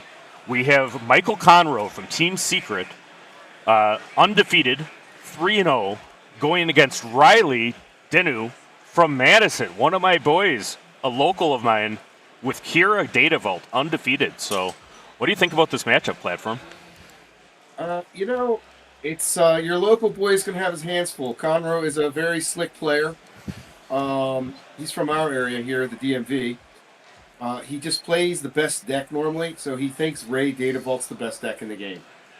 And I know he's got a plan for Kira DV, and I'm sure Riley does too, for Ray. So this is probably going to be a really good match, guys.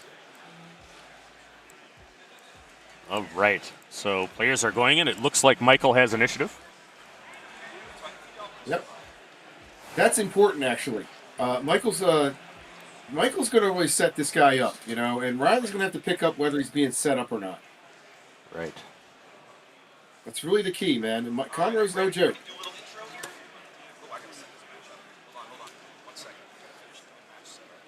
There's a story how he didn't even get any sleep and he woke up and just took that deck and went run that PQ last year. That's good. And of course, Michael played excellent with Quinlan Voss. Yeah, one of those PQs. So he can just play, guys. Just letting you know. We got a lot of those guys in the DMV area. What does DMV actually stand for? I don't even know. DC, Maryland, and Virginia. There you go. So, you know, and a lot of them are down in Virginia. We got a few up here in Maryland, but, man, there are some stacked players down in that other area, down in Virginia. It's because there's about 13 to 14 really great stores down that way. All right. All right, here we go. They're already doing some stuff. They're resetting. Okay, they've resourced. And it looks like they're ready to go. I mean, what do you think this match is going to happen here? How do you think? Well, I mean, Kira is an excellent deck, and Ray is an excellent deck. These are two meta contenders right now. Riley, I know, is a great player. I've actually thrown up the logo of his home store, Misty Mountain Games, which, if you watch our coverage, we often have events at Misty Mountain Games. Shout out to Brian and Jason, great store, and Laura, who I bet are watching right now. So I just gave him the go-ahead to get started, and let's get back with two undefeated decks in round 4 at the Minnesota Regional Qualifier. So here we go. They're going to lock horns. Noted, I like the sleeves that Riley has. That's a great color.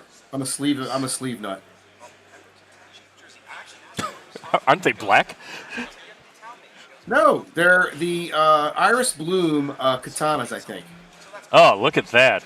You know, you got an eye for sleeves. I'll tell you what. And I think the guy at the bottom, I think Conroe, I'm not sure what he's using, but it could be the. Well, I have to see. If he flips it over, we'll see with the first card played if he's got katana or not. Yeah, you and Mike, man, both of you love your sleeves. I'll tell you what. Okay, now he's using Dragon Shield. There we go. All right, so Michael plays an R2-D2 into the ground arena, which is a strong play for Ray. Riley did not have a first turn play, which is not okay for Kira. Oftentimes that just means he doesn't have Pershing and is going to power the dark side here. We'll see. Yeah, those are the dual mats, one of the metal colors down there on the bottom. So here we go. He's up. He's got a good start though with an R2. I mean, he gets the dig. Yeah, I think that you know, R2 plus an experience is often what the players want as Ray Data Vault. They do. Mm-hmm. They really do. And R2 for a long time is kind of a deceptively strong unit. Riley ramps resupply. He just played the resupply, to be expected. So obviously Kira flip into OB. He's kind of telegraphing his hand a little. And you know Conroe knows this. Right. Oh, I love that play. Seasoned Fleet Admiral. See that? I don't know, it's gorgeous. I think that's Seasoned Fleet Admiral. Is that right? Yeah, as opposed to the Novice Fleet Admiral. You know, that's a card. Yeah, now he's got, anytime this guy draws a card, he's going to get an experience to yeah, it's anti-draw tech, and that's a good thing. All right, he shoves the TIE Fighter into red 5. Well, he knows that the Han 2 Data Vault decks are going to draw, so if you play that card, he's going to get an experience token. I looked at it yesterday. it exhausted. He attacked the base. All right, so he's going to flip, do the deal. He's telegraphing his hand. I just don't know what play Conroe has. Oh, no, he attacked the TIE fighter. He just attacked the TIE fighter. I got it. See here. Okay, I see his hand. You see his hand too, don't you, Loopy? Yeah, a little bit. I just. Yep. And the players obviously I can't. Our camera's overhead. Yeah, I don't want to say anything, telegraph anything, but I saw his hand, and I think I know what he's going to do. Yeah, absolutely. Well, we can talk. We're far away. They can't hear anything I say. Yeah, I'm way far away. We're probably about 80 feet from the table. Between me and the matches, I see the McClunky crew. Sea Raptor crews to the left. I love that we have 3 strong streams here today. Yeah. And tomorrow. We're going to be working together throughout. Did I call it, Loopy? Telegraph. Absolutely. He knew it right away. I mean, this is like, if you play this duck enough. Well, now you got it out of the way. Now you play the VPs. Exactly. Yeah, bro. which is a blessing and a curse, right? So I think that he'll take the shield here, and I would expect R2 to sacrifice himself into Kira next. Of course. And Riley's thinking it through because he sees it, right? He sees that if he attacks the VP, that R2 can actually kill Kira, but I don't think he has much of a choice. He doesn't. He has to fall into the trap that Conroe set. Yep. And, that said, now the R2 is gone. The shield of the VP is gone. Kira has taken 2 damage, which is fine. I think ultimately, Kira's top end is strong into Ray's, right? It just has more big threats. Ray decks really have their loops, and they have their home ones. There's a plenty of removal in Kira, so, I think Ray's got to get the hits when they come. Now, Ray has a board. Kira has nothing. I think Conroe's happy that Kira's out of the way. Yep. Riley, I'm sure, watched the Kira Masterclass that Wu and Tata put on. I just talked to Wu a moment ago, our old friend, and he is 3-0 right now and going into his next match. What's he running today? What do you think Wu is running today? I would imagine Kira Data Vault, but he is running Kira Data Vault, and he has played 2 Kira mirrors already. So he had kind of a tired look on his face as I talked to him. Yeah, well, to be expected, man. If you're going to run that deck, you're going to face the mirror. Same with Han 2 Data Vault and these 2 decks here, or this deck here, rated all. Hasn't happened yet this game, but does get one in there. There's 55 Vader 1, Vader 2 pilot, or whatever, Vader pilots in the field. That's a tremendous amount of Vader pilot. Okay, so he's going to go ahead and push the Village Protector in. I like the Mon Mothma play. He got the dig. See, he knows the value of Tutor. He knows the value of Tutor. It's one of the most powerful effects in SWU. Yep, and now we actually got a spark of hope. So the Ray ramp happening. Popping up. Getting there. There's some damage, some restore. I think that's a good turn overall. It's a hell of a turn. Yep, but it was a good turn for Riley, too. But Riley's sitting there going, I got 5 damage, man. I've got a top end to knock your socks off. Absolutely. I mean, it's, and Conroe knows it's coming, so it's like he's got to prepare. Yeah, one of the Victors, whichever Victor it is that makes the Let me get token. I'm going to guess it's this one. Let's see. Did I get it right? my notes around Michael's total resume. I could have gotten to Minneapolis. I am going to Vegas. And we will see you there. Absolutely. I can't wait. 5 days in Vegas for me. My grandmother's buried out there, so I'll be visiting her too. So Michael Conroe is a sector qualifier for Fire Islands, who's the runner-up at the Richmond sector, which is before today the largest USU event. Has been a finalist at a PQ, and he was top 16 out of the Beatle, which was a giant tournament itself. All right. So what is Riley's response here? He has 9 resources to deal with. That's Avenger territory. But he's got Ray and Mon Mothma in the ground arena. It looks like it's relentless. That's the play. That was the good play right there by Riley. He can't be felled now, okay? Right. Not easily. Not easily, right? It's going to cost everything he's got to get rid of that relentless now, if he wants to do it. Yeah, that was a good play. That's going to hold him up pretty good. All right. So both units attack. Ray's restore is irrelevant because there is no damage on base.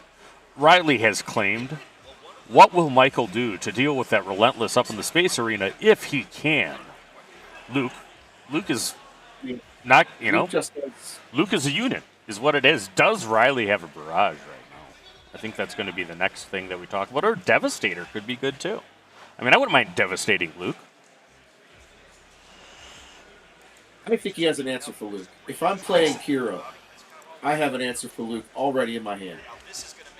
It is the Devastator, the set 1 Spark of Rebellion, and Luke is taken down with 10 damage to the head. Good call, Lukey. That's a man who's played a lot of card games right there. It's almost like I listened to a masterclass on this recently. I know, it's unbelievable, isn't it? So, if you didn't catch the Kira masterclass that Wu and Todd had done, we did a different format. We talked deeper into matchups because, frankly, Wu's deep dive videos are the same format as a masterclass. And if that's a little bit of copying, I appreciate it because that's a great compliment from him. They are black sleeves. I can tell you that my deck techs, I copy Wu's format 100%. That's how I got with the table of contents and everything. So, very good content that he does, though. Wu's great. I hope he's in good spirits and having fun today. All right. I think so. Oh, entrenched. See, these are good answers, man. These are good answers to have for these cards. Yeah, until the barrage for 14 hits.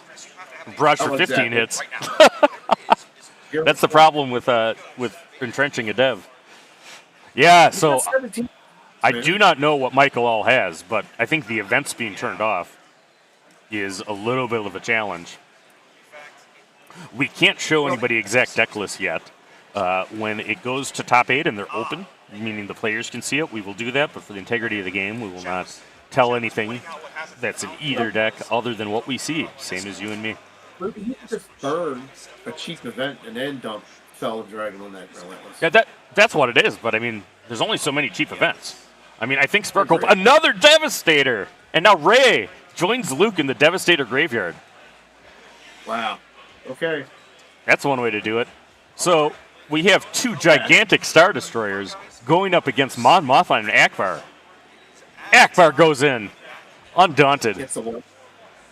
He stabs him for 1. Right, and restores.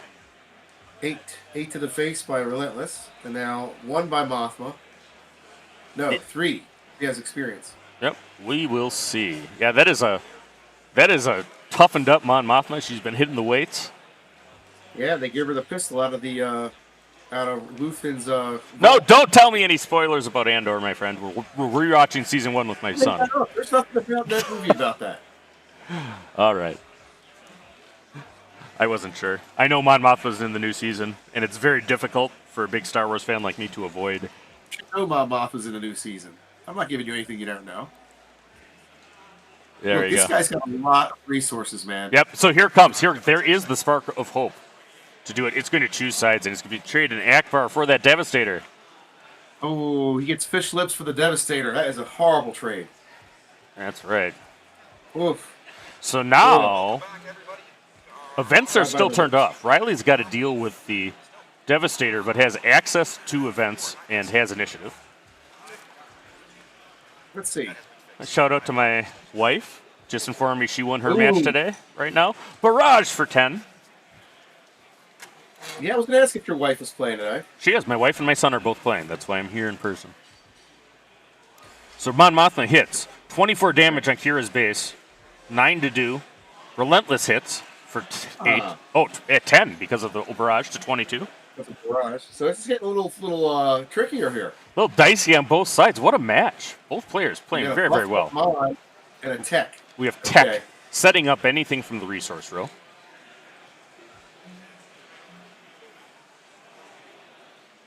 Vader.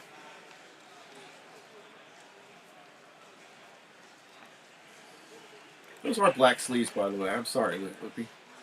Couldn't tell by the color. The lighting. They look like iridium black. He plays a Dr. Pershing, a Hobalon. Frank's playing. Sounds like he's playing Vader.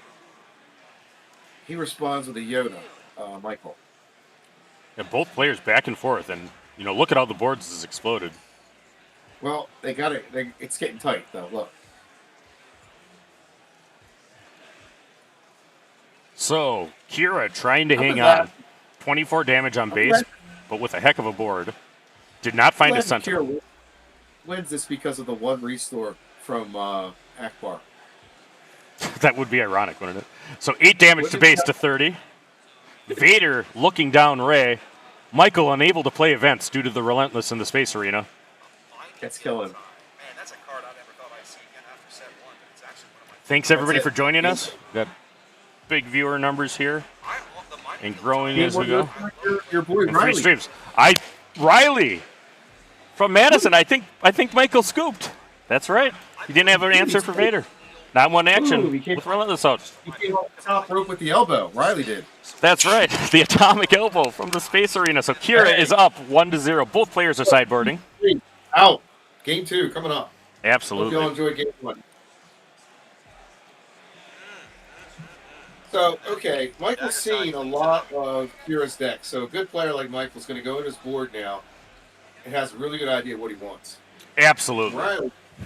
Riley's going to make a change or two as well. Yeah, I think both players are looking, and it depends on lists.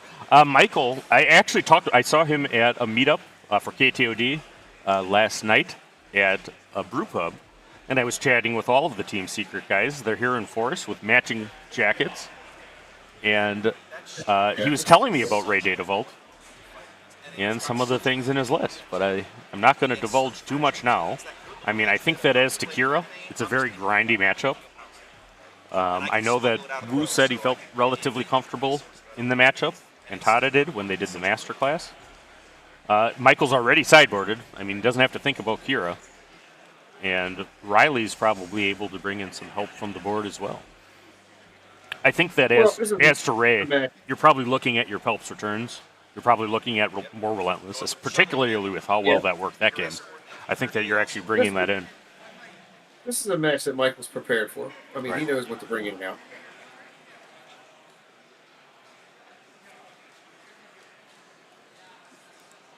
$60 cards in a deck, too, Loopy, allows for a lot of extra tricks, as I may say. Yeah, no, the Data Vault explosion is certainly a thing. And, you know, I'll tell you what, I was on Data Vault for Vader after a whole lot of testing between 30 ECL. I did ECL Vader for set 3, but set 4, I felt Data Vault was the way. Wow. And now set 5, though, we'll see. We'll see, because did you see the Vader spoiler yesterday, Platform? It's a monster. He's a monster. You ECL that thing. First off, it's Rival's fault, because it can kill anything, right? As long as it can ambush. Because he can give a shield to a unit and then kill a unit with a shield. So if you put a shield on Avenger, you kill it. Then he ambushes something, presumably to kill it, directly with his 5 attack. And then he's still on the board as a 5/6. Yeah. I like it, though. You know, we got to have some stuff. Got to have some toys to play with. All right, here they go. They're exchanging, doing the... he's getting his 6. Comes out with a 10. I see his hand. So, he has a good hand. To those asking in the chat about the Day 1 metagame, there should be a scrolling thing that has the deck representation. We have a chart. You know? Numbers we can tell you if you want. Trying to convey the thing. I mean, Quinlan at 4.3 under Vader. Boy, you know, that's a significant shift for a deck that actually has converted very well consistently. And actually, there's a lot of Quinlans that are up at the top tables, so the people that brought them are doing well. The 55 Vader pilots, though, has got me going. Yep. No, that's a good deck. I think that actually Mike is on that deck, Bobbysapphire. It's a cheap deck. It's easy to build. It's cheap. Yep, it is cheap. All right, so Ray gives an experience to C-3PO. Pershing offs a super laser tech. You know, some doctor, all he does is assist with super laser tech suicide on a regular basis. It's really looking good for Kira already with that Pershing down and what he just did. Absolutely. I mean, I hate to say it, but like, and having R2 and C3PO down is awesome. You're going to get some great cards. He's going to ramp too, though. I think he has already. No, he's going to 4. No, he's 5. Okay, yeah.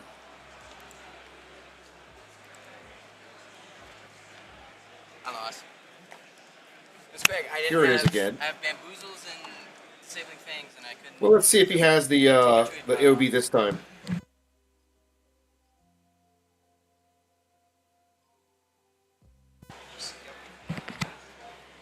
All right.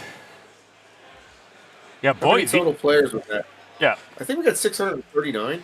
625, I believe, was the starting. Starting run. We've had some drops here, but both of these players are 3-0. Will probably be on undefeated matches for most of the day today.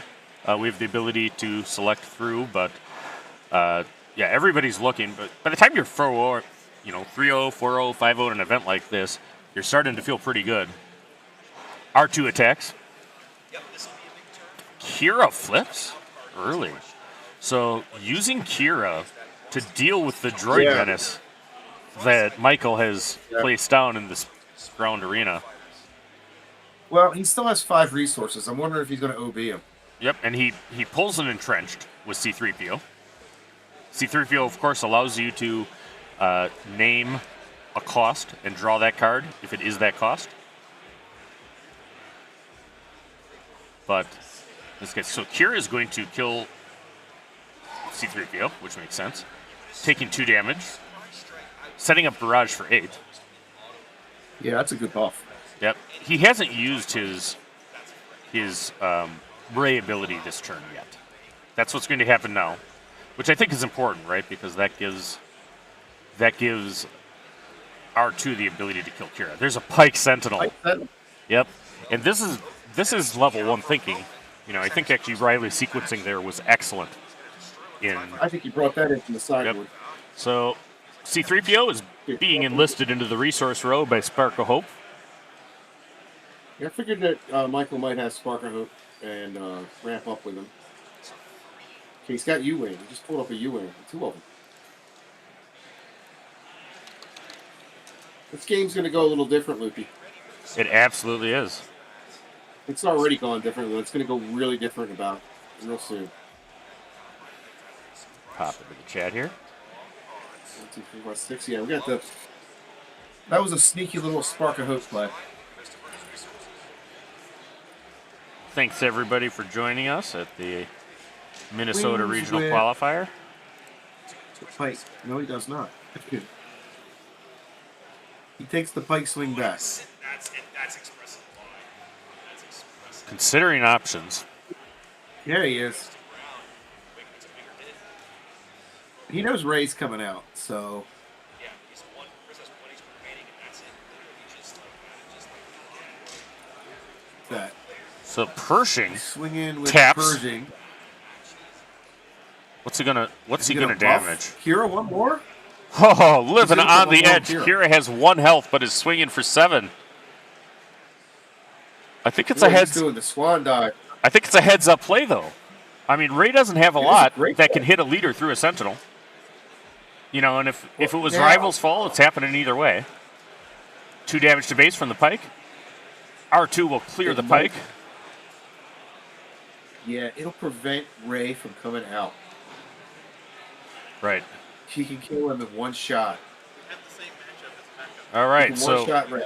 Right, and both players are thinking through. This is a key turn for both sides. they're getting ready for game 3. Big time. Perfect. Yeah, just whichever one's not finished first. Not only that, he can OB it if he has OB, and then kill Ray if he comes out. Yeah, but he's got to stall, right? So Kira is going to swing in for 7. He's going to take the money. Taking Ray's base to 9. Yeah, he's going to take that cash before the VP comes down. That was smart. All right. The cries of YMCA hit the field as the village people, etc. Right Oh, there. no glory, only Really? results. Get out of here. He's showing Get out of here. showing some great games, though, man. Yeah, no, great. this is a great match with 2 good players. So, from the Madison community, which is about equal to Madison, Milwaukee, but probably Misty would be my local if you had to pick one store. Your local is stacked. Yeah, Okay? so You've got at the some great 118 player Chicago PQ, that that store in my testing group was 3 of the top 4. So, Yeah. and that didn't It's include ridiculous. Riley. Riley's a great player. He was at that PQ. That wasn't his day, nor was it mine. But and Micah from Milwaukee is 3-0 last I checked as well. So Wisconsin is representing at the Minnesota qualifier. Makes me happy. Nobody attacked us now, but he finished it off. Yep. Kira hits in for another 7 to base to 16. Oh, that is paying off. The old 7-1 Kira. 71 Luke? the hard way. I bet it's Luke. Yep. Luke.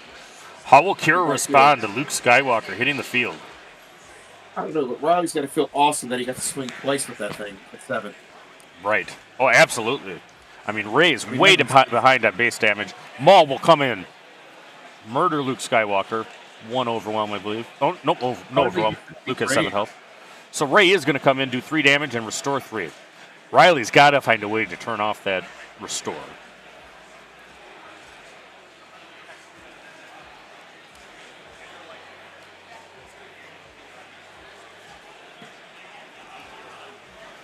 That sweet late night gaming token. Isn't it, though? Isn't it, though? I love him. People love him. I love him. I've given away some. I have some. I have some now. I do not have 625 for everybody here. But we do the best we can. More Maul. Maul hits again. Maul again. Taking 3 damage. No overwhelm because Ray had 7 health with the experience she gave herself. R2 will have to sacrifice itself into Maul.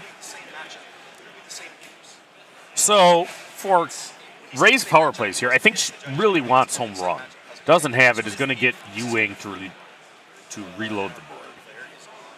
This game is a long way from over. That's all I can say. These matches can be extremely grindy. Riley, piloting Kira, took game 1. And we are in game 2. A very gritty Kira did a lot of damage to base. But since Michael has been able to stabilize and is now able to refill his board with there. So we have a Chewbacca and an R2 for 6. But Michael values the Chewbacca's value against blue more than that. So Riley could have Super Laser Blast. That doesn't kill Chewbacca. Fell doesn't kill Chewbacca. I mean, the only thing is no glory, no results right now. As a sideboard card. Well, I think that actually, it certainly is in it, because he cast one already. I think to kill the village people, if I remember. Yeah, yes, you're right. Maybe a main. Yeah, but it doesn't tell me where he's from. Put resource into 9? 1, 2, 3, 4, 5, 6, 7, 8. 8? 9. Yeah, 9. Well, blast won't help. But I don't think he really matters about the 5 at the moment. I think he wants to get something else on the board. Yeah, Michael from Secret isn't playing Quinlan. Michael from Secret plays a lot of different decks. I actually gave him the business about not playing Quinlan yesterday, too. So he plays an Architects, which is a great card against Ray, but, you know, no home 1 to hit right there. What card is that? I can't tell what that is. Yeah, it's an Architan Assault Cruiser, which is a 7/8 ambush, and if it kills a unit, it puts it in the row. Yeah. So wow, that's a good card. Brought that from the board. During that masterclass, and actually in his video, in his wrap-up of his PQ win, Wu was telling me about how he ended up stealing a unit, got tech back, or he put, I think, a blue leader into his row. Ooh, is that direct hit? I think it is. I think it's destroy a vehicle card. That was unbelievable. And that probably is a sideboard card. And this is what I said. I doubt that Michael is on USAR's list. I mean, I'll ask him how many cards he has in it if I get an interview with him, right after this. But, Secret tests very well. I mean, all of these guys know their matchups for sure. And I bet that was some anti-Kira tech, right? Because a lot of Kira's threats are large Star Destroyers.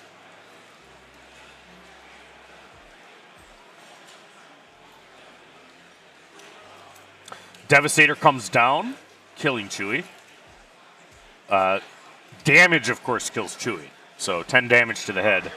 Got him trenched. He's there. Trench it if he really wanted. Huh. That's one way to deal with it, but Oh, Riley that's has a good claimed, move. you know. Because, I mean, you call the dragon, really. You don't want to. All right, C-3PO gets buffed. Does 2 damage to 15. Looks like home... Oh, he draws home 1 for 8. Mon Mothma's coming, and he's going to draw... it looks like he's got Fleet Lieutenant he's going to take. Yep. Power of Mon right there. Yep. 7. What is this? 2 sides. Oh, that is a backbreaker right there, for sure. Right. And that was a setup, so now Riley way on the back foot, having had the Devastator traded for Mon Mothma. What would you rather have, a 1-3 ground unit or a 10-10 Space Sentinel? Michael's showing some experience here. He went a different direction. Yep. Riley's going to have to adjust to this whole new play tactic. And he's going to do what? Devastator again? Devastator on Devastator Violence. Wow. I love it. Riley keeps coming back with the answer. Sure does. He really does. Now he's got Mon Mothma and a Devastator. Powerful Mon. Here we go. 1.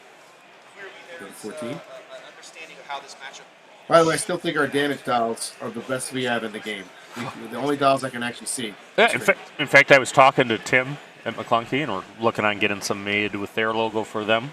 It's helping them. Nice lady in Wisconsin put those together for us. So all 3 streams are working together. We're glad to have great coverage of the Minnesota Regional Qualifier. Devastator takes 2 damage and it gets a shield from Kira. Is there another choose sides? Not today. Akbar kills the Mon Mothma. And fell the dragon. The dragon. You know, how much different is this match for Relentless? Remember game 1 when Relentless came down? I mean, really, Michael was hard-pressed to find an answer. This match, he seems to have one every time. Michael is showing off some serious stuff right. This is great. He just did the Bright Hope trick. I love that. Look at the cards. He's got, what, 14? How many resources down there? 13? 12? 12, I think. 12, I think. Yeah, man. 12 resources. Here we go. A lot of cards in hand. It's, I don't know what Riley's got up his sleeve, but he needs a board. All right. Time is short, though. What are we on time on round? Ruby? So, the official timer for the stream tables says 19:21. These are our first match, so yeah, they're getting there now. Laser blast. Ooh. That was a needed super laser blast. I'll tell you what. No. Kaboom! Needed blast. He brings back Chewbacca and home 1 in. Okay, that's a great answer. And he goes to Mon. Here we go. Blue leader. Blue leader. Mon gets blue leader. Now you can notice Michael is working fast because he knows clock is not on with him. He knows Right. No, clock he's got to win game 3 too. That's absolutely. He knows. And he's moving like a lightning bolt. Right. Now, there are ties now. Yeah, right. You know, he might want to just not speed up, man. I mean, he could do other things. I don't know. He's in the advantage spot. He's got the game. He played Relentless. I don't know what he played. Annihilator? Yeah, he played Annihilator. That is Annihilator. And he got home 1, right? He clicked home 1, so bye-bye all the home 1s. So he gets What else does he do now? he gets to look through the hand. He gets to look through the deck. You know, and that's part of Annihilator, right? You actually get to look through the cards as well. So yeah, it's ridiculous. And it's removed. And when defeated too, he gets to do it again. Right. That was a great play. And Annihilator can be an important card in this matchup, right? Because now he doesn't have to worry about home one. If he also gets Luke, or he also gets Chewbacca, at some point Ray starts running out of threats in a hurry. That might have closed this game down for Riley. Right. But Fleet Lieutenant is good. Flight Lieutenant to 28 to base. Okay, so Michael says I'm going to push. Absolutely. Mush. Fell the dragon. Okay, he gets to do it again though, right? Right. Wait, he did? He does. So he can't hit Chewie with Annihilator. So he's going to hit the Fleet Lieutenants. So we're going to get the Fleet Lieutenants out now. So I saw 2 Lukes in that deck. Both right next to each other. So Riley gets a lot of card knowledge here. He knows the whole deck now. Right. And it gets shuffled after, but he gets to know everything that's in it. He knows everything in there, and he sees this for Game 3, and what a great card. Right. Whew. You guys, hope everybody's enjoying this match. This is a top-notch match of 2 undefeated players. Absolutely. Riley's showing some wherewithal. Game 2 here. He knows he's been uphill battle, but he's getting knowledge.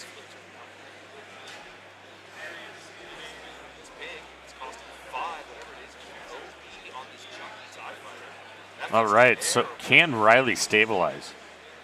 He's He's annihilated twice. I mean, so first action, he'd have to deal with both Chewbacca and Blue Leader. I don't know what card does that. A Sentinel. Don't know. Can block it. Sentinel. That's about. This might be going to Game 3 now. We will see.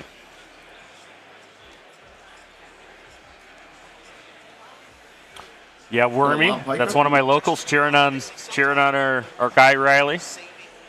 Help's returned. It is coming. What's going to be Annihilator again? No, it's Maul. No. It's going to be Maul. All right, so he actually gets a 1-card discount for that too. It's going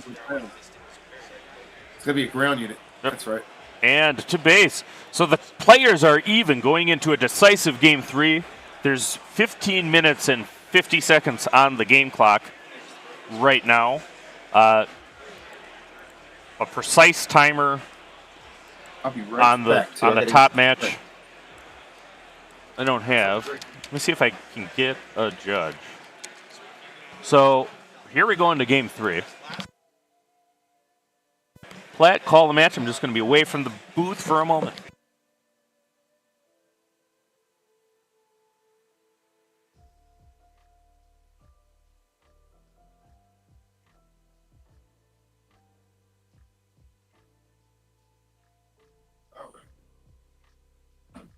So, you think they're going to sideboard again?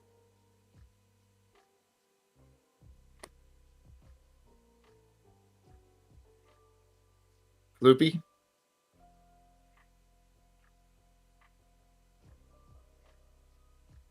Huh. I lose your loop?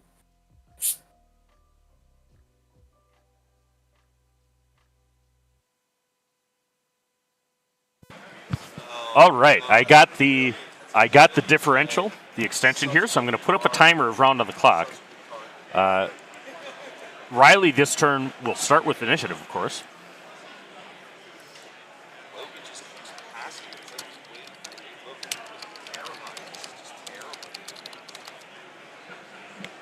We don't know if the players...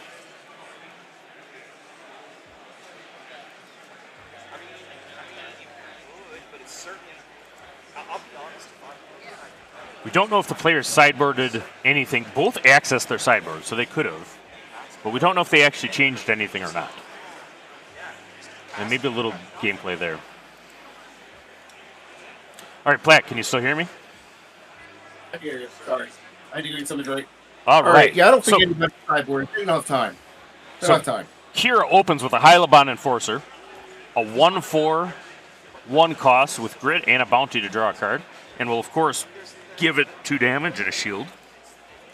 He's got a Luke in hand already. Yep. If you want to call the match, I'll get the timer up for everybody. It's a good start for Michael. Gets the 3PO down, so now you can get the draw going. Try to find the village protectors. Or 2. Oh, he's got them both now. He's got both of them. So he already knows what's coming. So he's going to draw whatever that card is.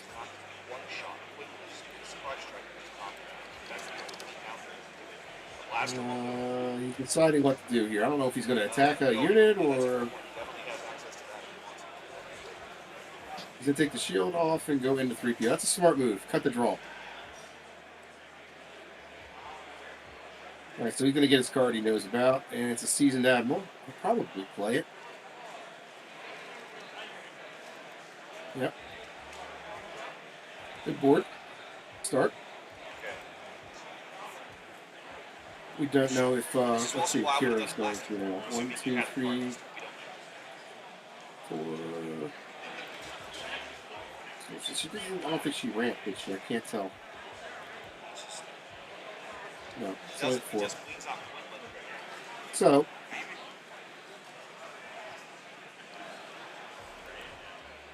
Ray's got a pretty good board to start out here. I'm not sure what Riley's going to do at this point.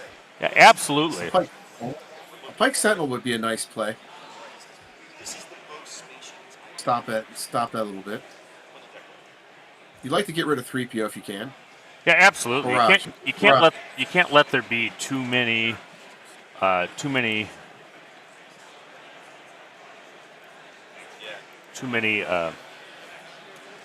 cards drawn, right? And Ray draws a lot of cards. I mean, it really goes through in a hurry. Two strongest mechanics in this game are card draw and tutor. Right. I mean, seriously, you get your advantage in this game with that. So you kill that. Now I'm impressed that he didn't even wait to bring Kira out. He just went right at it. OB on a hobble line.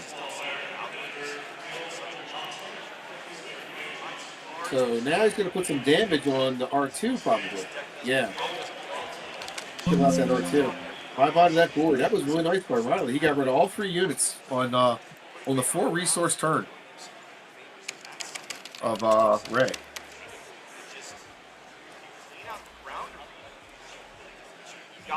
Sitting there holding a fleet lieutenant he can't use now.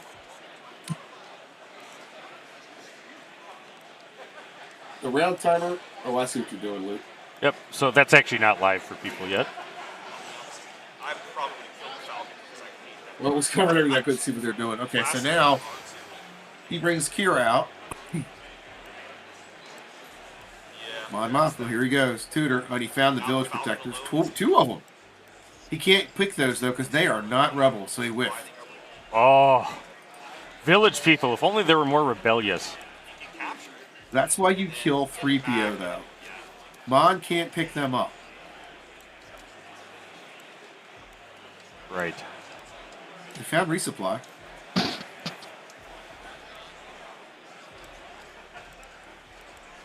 Not sure it means anything now. He's going to what, 4 or 5? Well, he could pull Ray out. Okay, so he could resupply and then play it 2. I don't know how strong that is, but he's got a blue leader. He said he's had enough of the hobby. All right, so he blew it all on blue leader. All right. 5. Yep, and the 14-minute, 50-second round timer is actually really exact to the feature tables. So that's how long they have until time is called, and then we start going to those procedures. Ray has taken 5 damage. Kira 1. Kira is sitting there in the ground arena with 5 damage on her, meaning she attacks for 5. Yeah, Robin's played this whole game so far really well. Michael's having a hard time getting around with some things. I see Alex the Greatest, to the side of me talking to Tim from McClunky. It's cool being here in person. It's not often I get time to see my friends here. Trophy husband? He is, in fact, wearing the Trophy Husband shirt. But he's wearing appropriate footwear today. There's no socks and slides. Okay. that shirt is going to be held together with tether one day of like threads. And I want to say there's a pretty good chance there's a Yu-Gi-Oh mat. Dr. Pershing played by Riley into the ground arena, representing card draw for Kira.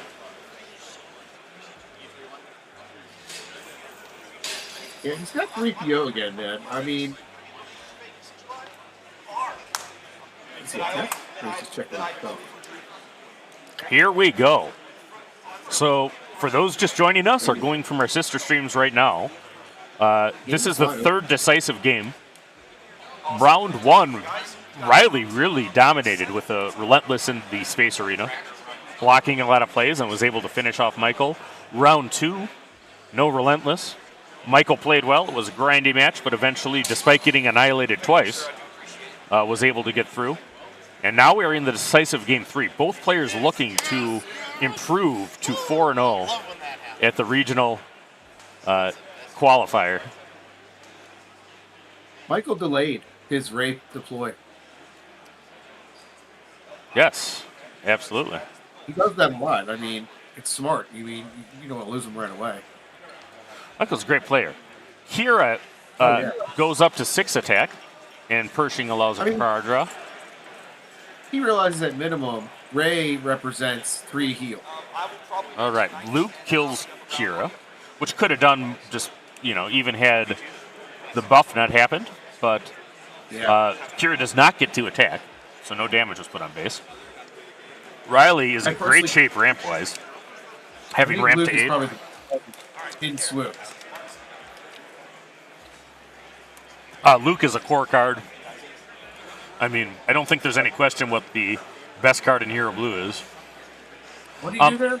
He played No Glory, No Results to kill Luke Skywalker, which is effective. I mean, it's effectively a vanquish, but that's one of the outs for Chewie. So let's see if that matters as we go farther today. Right. Both of these players undefeated as we're in round 4. This has been a fine match. This is like top-notch swoop play here, okay? Absolutely. And we're proud to bring you coverage from the regional. Maul takes down Ray. That's been happening a lot lately. That is the best use for Maul in the game. Is to so, kill Ray. Is there another Luke? There's always another Luke. All right. We'll see if Riley claims or takes the card. He's got a claim, right? So, one Luke down. Riley, if he sets, should be going to 9, I believe. Or actually, I think he's going to 10. So Devastator's an out for Luke. Fell is an out for Luke. Maul is an out for Luke. What does Kira have up her sleeve? Power of the Dark Side would get it. Oh, Power of the Dark Side is actually great value right now. Is that Annihilator? Oh, that's Avenger. That's Avenger. I was going to say, I didn't think he was to 11 yet. But yeah, if you hit Luke with Annihilator, that's a huge problem for this Ray deck. I figure you might play that CPA. Yep. Okay, Pershing. Pershing hits himself.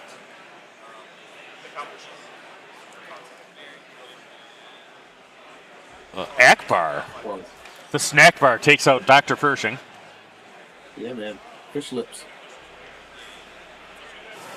Riley claims. Michael only has 4 resources, 2 Lukes down. He takes care of the Avenger with Fell.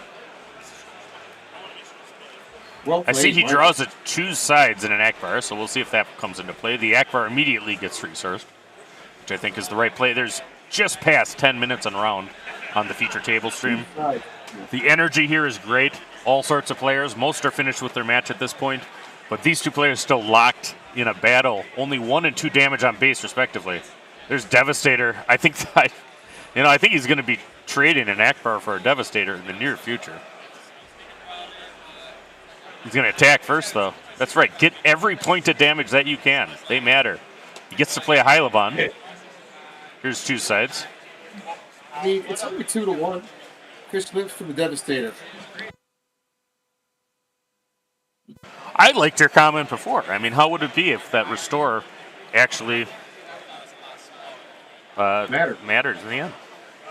Actually, 1 restore can do it, man. I mean, the math is that tight in a game like this.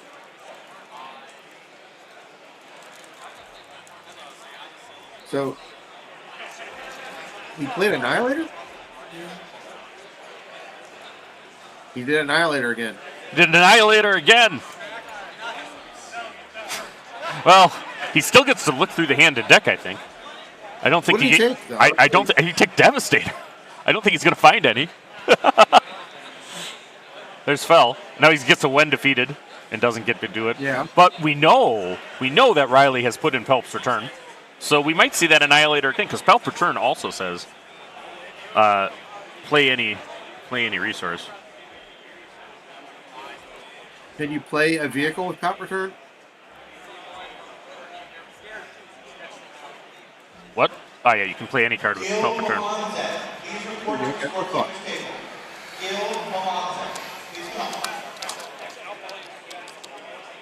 What a game. 9 minutes left. Michael's scrambling for answers. U-Wing brings in a Sundari, a Yoda, and an R2. That seems like food for a Super Laser Blast. Right.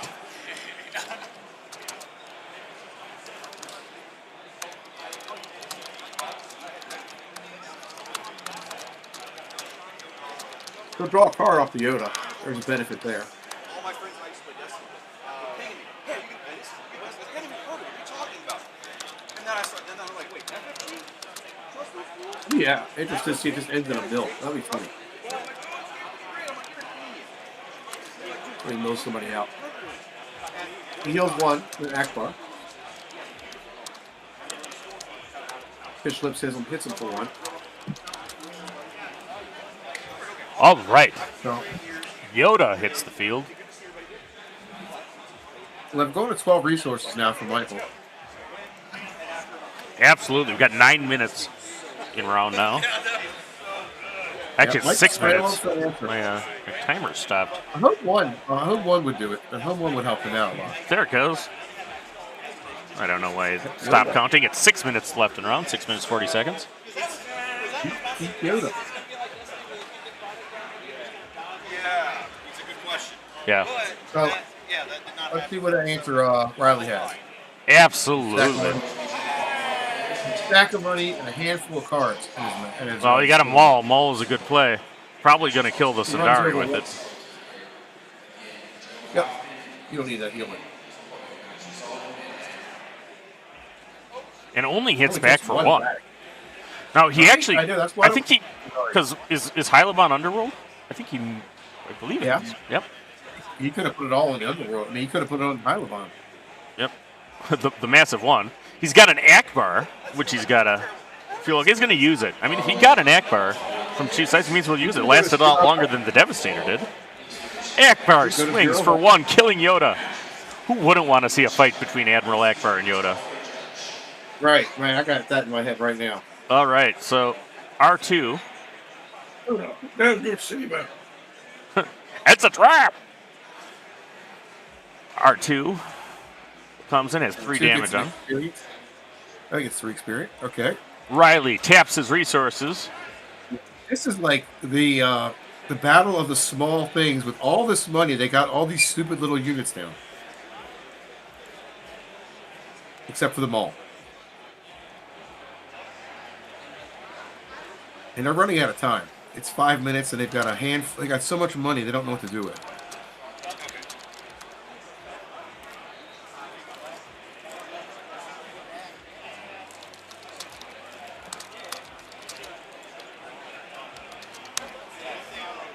I don't know. I wonder what the chat thinks. Is it going to end in a draw? What does chat say? That is it. It might be a draw. We'll see Chat as we go. Going to end in a draw. 4:40 to go. Yep. I don't know what Miguel's doing. Let me refresh. Got a U-Wing. Got a Luke. Okay. Got a U-Wing also in hand. So that's really wild. You get to play the Luke and you get the U-Wing.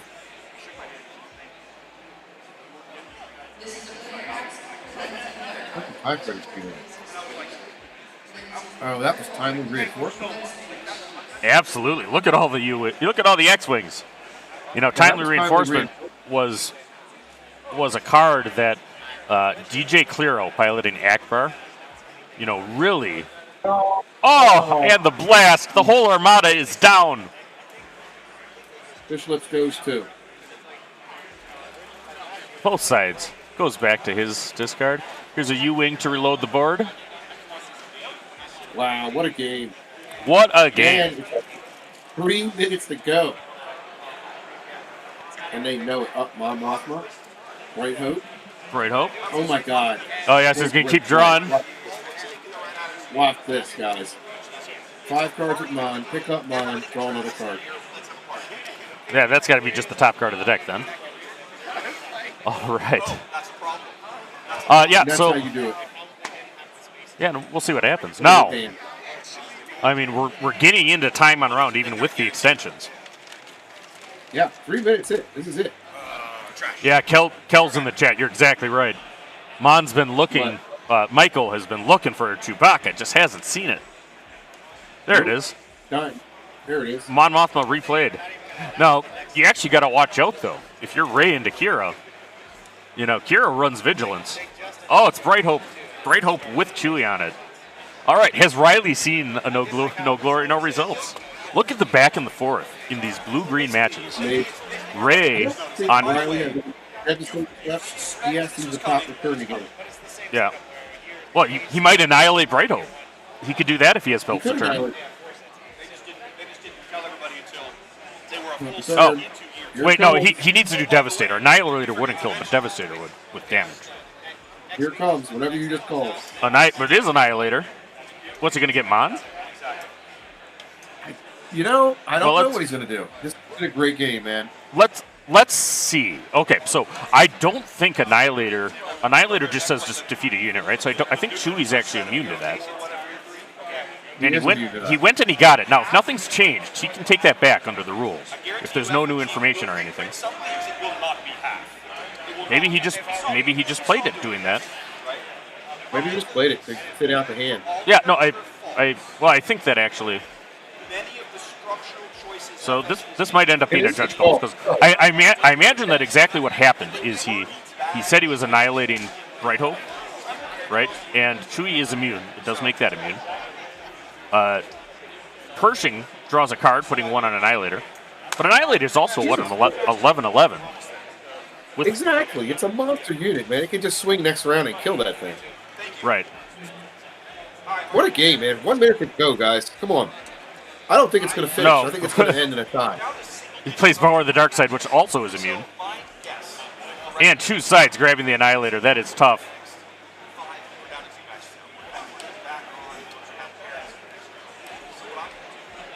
Mon comes in, hits the card.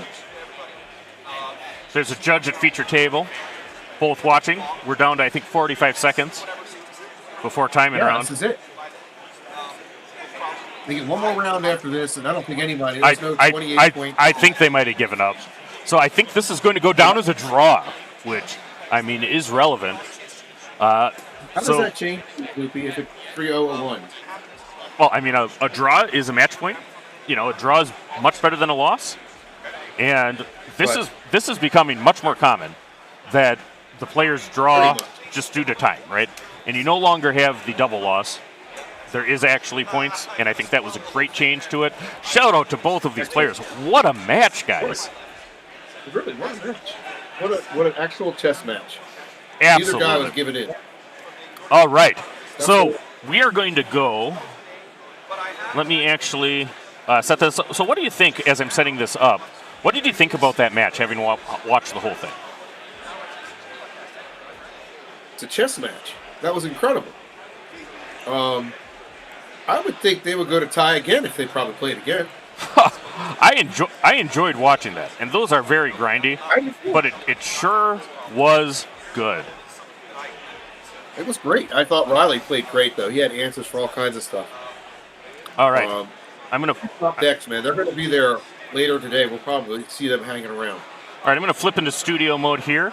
This is the deck list and the representation going on. I don't have video cam, but Platt's such a good-looking guy, you can just imagine it from when you've seen him before. You'll see me at Worlds. Yeah, you'll see it at Worlds. You know, Mr. Star Wars this way. I'm going to just read out some of the matches that just resulted here from the top tables. And then I'm going to be back with McBobber, so we're going to have another double late-night match for you guys for the next round. But, hey, thanks so much, Platform. We'll be having you come back. After this, we're going to go to a Be-Back Backs because I got to go pick my matches now. And we'll go from there. Thanks, everybody, for joining us.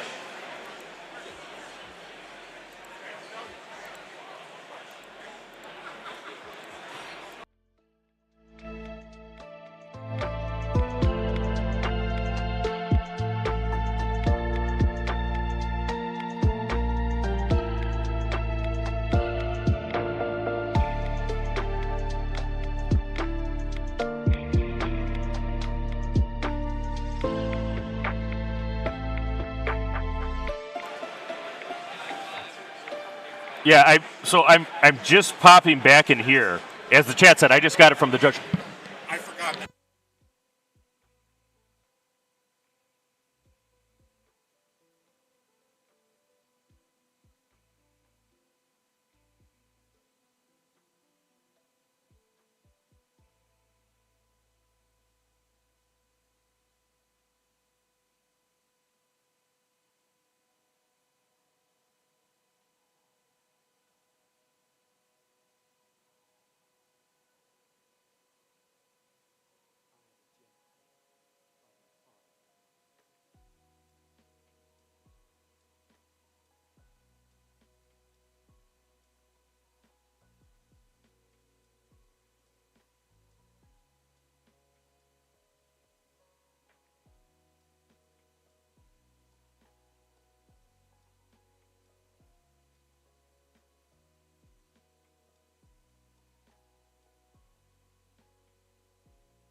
All right, I don't know if I might pick. I actually just Tyler Parrott from FFT just said hello. We're gonna get our net match coming up and go from there.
All right, what's up, Star Wars Unlimited fans? We are here with a great round 5 for you, and I'm joined by my teammate McBobber.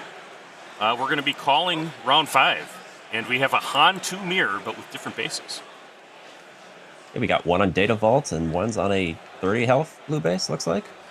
Absolutely. So this is Han Blue versus New Create there. And the bottom player is none other than Maddie from KTOD. I saw him at the meetup yesterday, and his teammates were giving him business about being the 8th best player on the KTOD competitive team. Well, he's undefeated and 4-0 right now, so take that. Take that, everybody who was giving Maddie business. Maddie's one of the nicest guys in content, absolutely. He's a sweetheart of a person. And then we have Cole piloting Han Blue. And Han Blue is a deck that I really like. And has not been played much lately, though. Yeah, I haven't seen a Han Blue lately, so I'll be curious to see what he's got going on here. Right. And I think that, Han Blue really had a tough time in the Django. That is 100% true.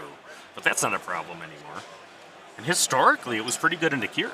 So that might be a lot of what we're seeing. I think a lot of the Han 2 decks weren't really around because of Django and Tarkentown, and now with that out of the way, Han's really come back. Also,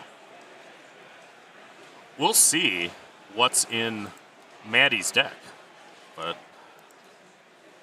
there were some bets made, and I heard at least one of the teammates might eat a shoe with a Han 2 Data Vault with Fel in it. So let's see if we see Fel the Dragon coming out here. That'd be some fun spice. That's right. All right, you want to call the match? I'm going to finish updating the overlay. Sounds good. Players still setting up here. Yeah, absolutely, and it's going to be a little bit of a time. We'll see what the extension is. They actually, Star City's great. They have two judges to the stream area today, and they've been doing a great job putting the matches back and forth. And I'll try to actually watch so I can get our timer up and regular, but yep, okay. So I just gave him the go-ahead to get started here, and we are off. Maddie rolls a 5, and Cole rolls a 9. Got a so 9. Han Blue's going to start with initiative, I imagine. What is that, Swamp? I think it's Swamp. Yep, looks like Dagobah Swamp.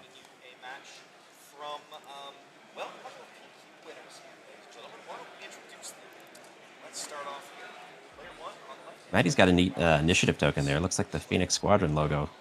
Yeah, absolutely.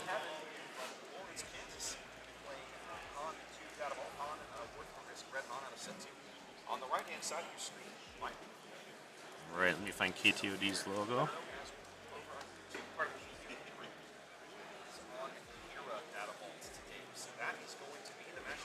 If anybody out there in the chat knows anything about Cole, we'd love to hear about information. Getting 4-0 at an event like this is not easy by any means. And both players are certainly angling for game 2, or for day 2, and in the running.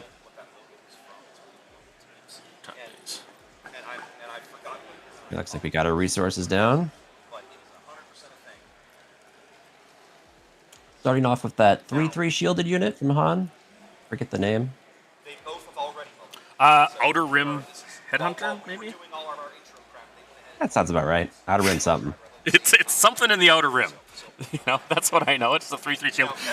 You know what I call it? It's a craftier smuggler. Right, Echo-based Defender. Everybody's just resource cheating with damage on, but boy, it feels nice to be the guy with the shield, don't it?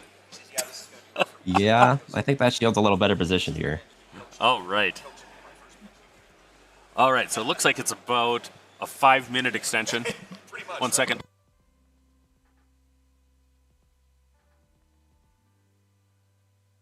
Both players readying up here.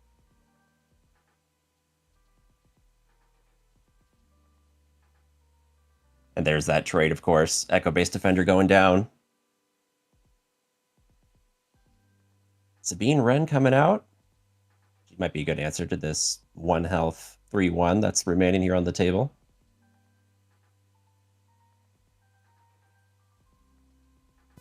And an opposing Sabine.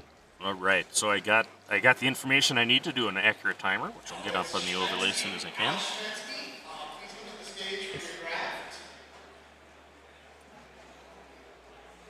Interesting decision here from Sabine to trade with the other Sabine, but nope, she's going right for that guy. Sabine on Sabine violence. Everything's happening down here. But We got a 5 drop coming down, and an old Poe Dameron. Poe's a pretty good one, and fell in response. Poor Poe, he never lasts long. I can see C-Raptor saying cheating out of Poe, right as both of our players do it too. So, it's a good card. I mean, Poe actually, is that the most expensive legendary right now? It's gone up. I'm not sure. I don't really keep up on the values. Right. Not bad for me. I think I opened 9 or 10 of them. Wow. Right. I just got 3. Yep. All right, blue leader comes with the XP. He's going to take care of that Sabine. Take 2 damage back.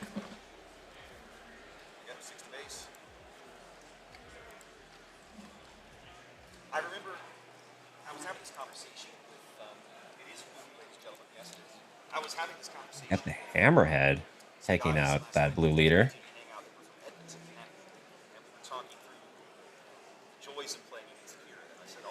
Deals damage equal to the amount of cards in hand. Right. Hammerhead is really... Only needed 3. Yep, that's a great card, and that's actually one of the key cards for this deck for sure, with all the card draw, trying to enable Hammerhead. And I've really been enjoying that. So this deck was piloted at a Richmond coverage, Han Data Vault, by Crispy. I think that actually the architects are Crispy, Dameron, and I actually met the third individual who's not a Bothan competitive team member. But yeah, what a great deck. So 5 damage from the Hammerhead. The overlay, I think, is fully updated now. Yeah, interesting that Cole elected not to deploy his leader last round, so Right. he's still got his Han ready to go. In Han 2, this is actually, I won a 1K with Han 2 green. A little different list than this Veda, well, like 2-3 weeks ago. And I played it at a PQ. Didn't have the greatest draws that day. But Han, in some ways, is a liability as a leader, because when he gets killed, you can't use his ability anymore that turn. Wrecker's going to be played for 6. He hasn't destroyed It looks research like maybe yet. he's not doing the on-play effect. Yeah, and in Han 2, that leader is not a priority kill. That's actually great heads-up play by Maddie. So, in a way, it's better to kill him as the first action of the next round. Cole taps 6. He does have a Han action available. And he's going to go, how many cards in hand? Is it 6? 3. Like 3 cards. and heads up play by Cole. I mean, he wants his leader back so that ability is consistent. And he's going to 7. That's obviously Luke territory. But he's going to have potentially a hard time turning it on. And it's interesting to me that the Hammerheads are being played in Han Blue. I think that actually was a Han Green card. But let's see what Cole has cooked up here. Maybe he's got a lot of card draw in there. Oh, the Hammerheads have been performing so far. It is such a good card in Han, and people have to figure that out. All right, Chad, who do you think is going to win? Let us know in the Han 2 mirrors. Hammerhead comes in. 5 damage to base to 10.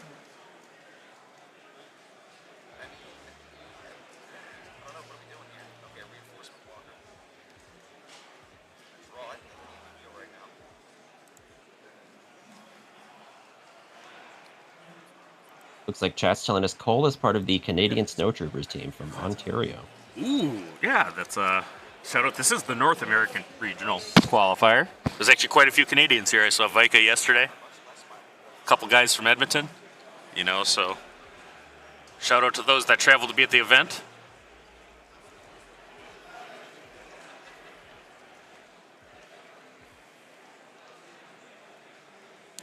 Yeah, I haven't heard how Vika's doing today, but I was doing a little testing with him the other day. All right, so the Hammerhead finishes off home 1. But we have a Space Arena Ground Arena. There, Luke is going to finish the Han leader. And then present a great threat back for Cole piloting Han Blue. Interesting he elected to kill Han versus the Sentinel there. So we have about 2 minutes here where it's just us beats sideboard. So I try to not show any of that or talk about it here just because it's not info. All right, so both players ready. The Echo-based Defender hits for 4. It's, of course, also a Sentinel, so Luke does not have a clear path to base. Yet. Crate Dragon. The Crate Dragon. Right. Yeah, playing Crate for 8 is one of the most powerful things either Han 2 deck can do, for sure. Yeah, that Crate is such a monster. You really got to go out of your way to get rid of that thing immediately. Right. And green has a harder time, right? So blue would have access to Fell the Dragon, probably, which you take 4, but you kill the Crate. It's a tougher problem for Han green. But I think it might also run Fell. And that's one of the reasons why. Must not be in hand, otherwise that thing would be flying out immediately. Matty thinks of his options. Hammerhead attacks. So I don't know what action he took after Crate. Maybe he passed. Must have passed.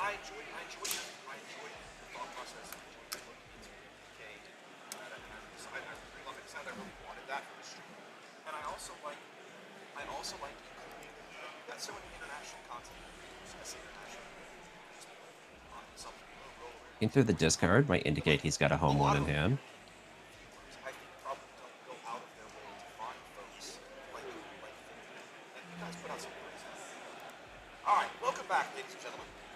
One very risky card to play into a Crate Dragon, though.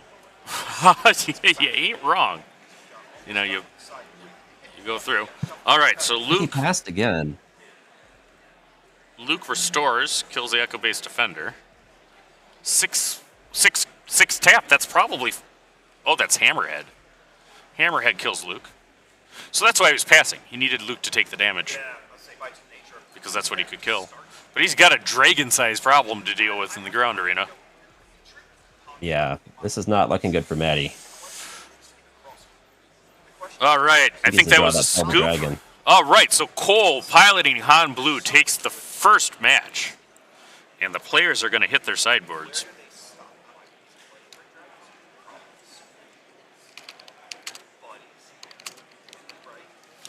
All right, so I updated the tally here.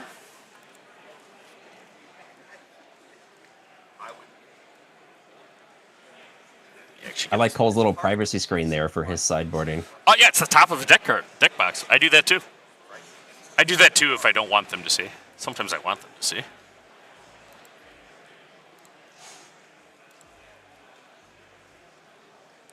All right, Kevin ready. Yeah, he's got it. He's opening hands pretty good. Well, if he didn't have Fell the Dragon in his main deck, hopefully he had it in the sideboard, because he's going to need him. Right.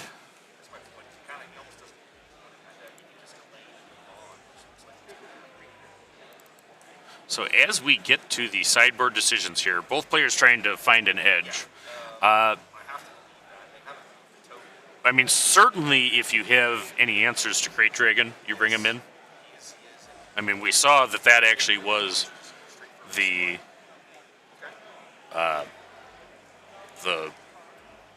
biggest play of the first game. And on Han Blue's side, I mean, I think that you're maybe taking out some of your aggro tools and, you know, moving towards like any additional copies of big stuff you have. I mean, a lot of times in my Han Blue, I would usually have another Crate Dragon. I'd often main 2 with 1 on the board. Yeah, Crate is really such a big monster for Han Green to deal with. Right. And not really any answers in his kit in his regular colors. Absolutely. And then the other thing that you might be doing in sideboard here is removing things. So it's pretty common to be maining Fangs for upgrades, but this is not really. Certainly, Han Green is not an upgrade-heavy deck in its typical fashion, and Han Blue may or may not have Jedi lightsaber, but we didn't see one in the first match. Han Green, does that run Poe Dameron, the pilot? Yeah, absolutely, because that is a very, very unfair thing. For 3, he can actually play an X-Wing and Poe, so oftentimes that's used to go wide, and then oftentimes it's also used to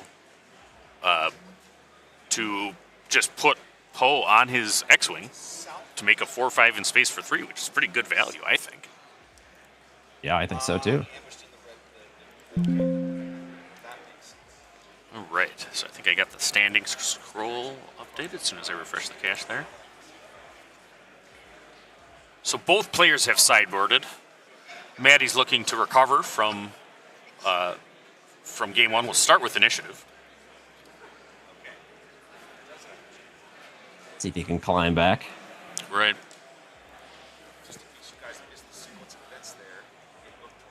I think often with Han Green, your answer to Crate Dragon is really just play your Crate Dragon first. Try to ramp. Right. Yeah, no. And, I mean, we don't know. I don't think Maddie had a Crate Dragon in hand, or he probably wouldn't have attacked with that Echo-based Defender. Because going into that turn on 8, being the first person to play a Crate feels a lot better than being the second person to play a Crate. If you're using the Han discount, you can actually immediately kill the Crate, or you could do 9 to base.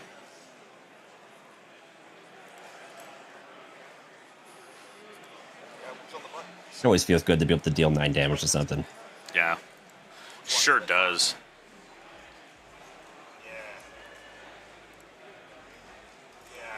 Now, when I last played Han Blue, I usually did have Jedi lightsabers in my 60 at least. And it was always fun to give those to the Crate, which is entirely legal. It's kind of an I'm looking forward to maybe having some space creatures next set. Hopefully we get those whales, and then we can put lightsabers on them. That'd be fun.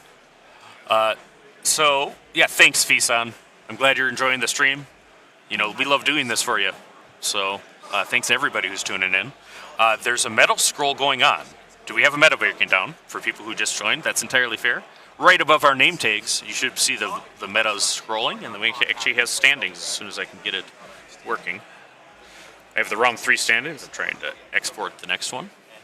We're going into game 2, and I think that we're getting close to playing cards. It's been a significant amount of thought and consideration and sideboard. Cole's still shuffling before drawing his final 6.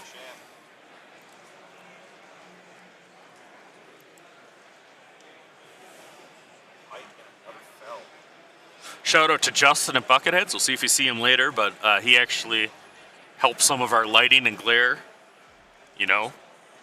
Looking good that way. I hate even saying that. The players push the screen, the mats around.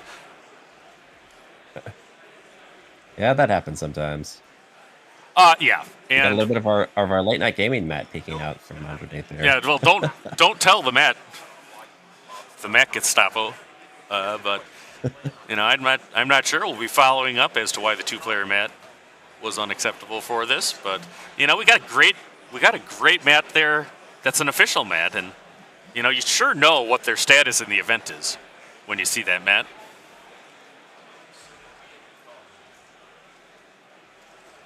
I think at first it kind of bothered people, that giant participant, but now it's sort of become a meme, and I think people like it now. They've kind of come around to it. All right, so Maddie opens with the ever-powerful Mon Mothma, drawing a card, which is Blue Leader.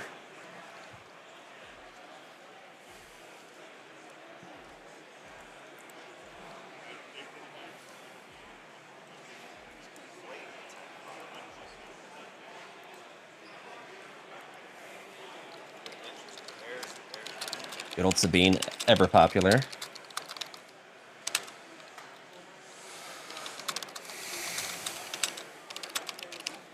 Ooh, Fleet Lieutenant, though, taking care of Sabine.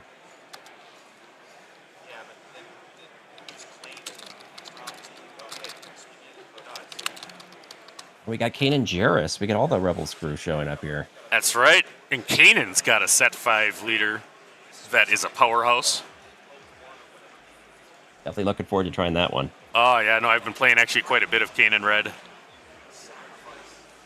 Just actually texted the judge to center the mats a little bit better here for the screen. There we go. Thanks, J.O. Ace Crew. Shout out to all the judge staff. Cole plays a Poe Dameron into the ground arena, which is answered by Blue Leader. And Mon Mothma hits for a damage. So we're going into the 5 resource turn with a Mon Mothma swing, the only difference, and a 2 damage, a slightly hurt Mon Mothma in the ground arena for Maddie. Yeah. He's just like every single thing that I play, he's sitting on the counter. It's like nuts with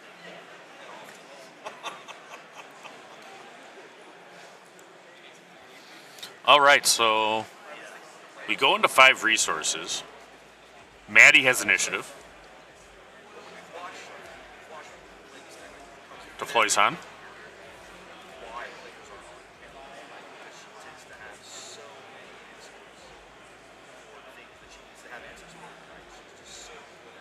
Hammerhead for Cole. 3 damage. Seems like we always get about 3 out of Hammerhead from Cole there. My wife just told me she won her match. Submarine Road. Nice. Yeah. How's she doing in the event? Well, that'd make her 4-1, I think. Wow, that's pretty impressive. It was at the Chicago PQ. I was drafting with Ron Longy from FFG.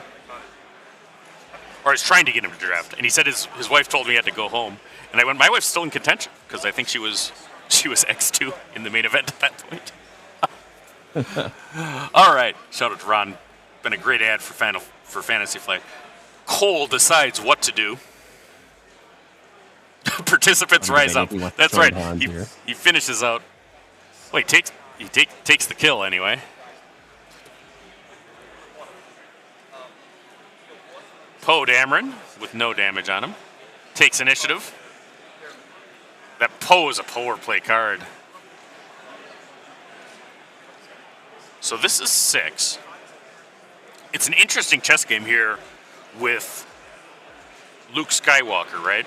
Because Luke Skywalker can kill a healthy Poe, but only after something dies. Right. But, I mean, Cole doesn't have an easy way to kill his rebel, his Hammerhead. And killing your Han leader by running it into Poe, I guess it makes it so Luke can kill it with the other on attack, but it makes it so you also can't use his ability. All right, fell the dragon.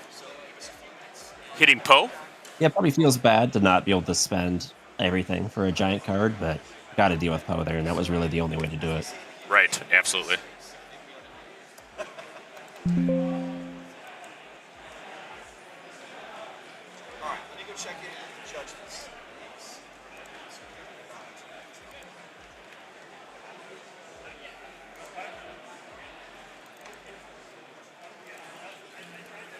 All right. It is Resistance Squadron. Was it A-Wing? Resistance A-Wing? It does 1 damage to the Rebellious Hammerhead. Feels less than ideal. Yeah, I think it's 1 damage for each space unit you control. That's exactly right, when played. It's definitely an Akbar card from that PQ list. All right, but Poe is a pilot on it. So he's building an answer. Cole decides what to do with his Han leader. Sadly, did not get the X-Wing. He was 1 resource short. Right. Right, and that's actually, a key play. Yoda comes down, slightly hurt Yoda, but Mon can't kill it. All right, they're going to the next turn. 8 damage on Maddie's base. 4 on Cole's. This is game 2. Both players are undefeated, 4-0. I'd say Cole in a slightly more favorable position here, but it could easily swing around.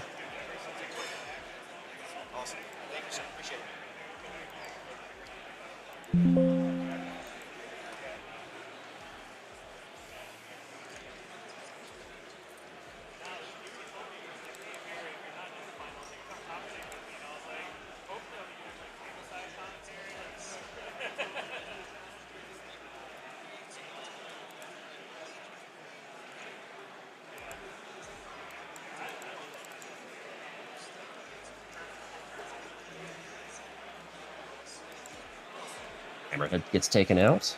Yep.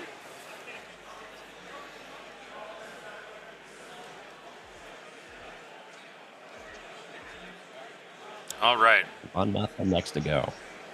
Right.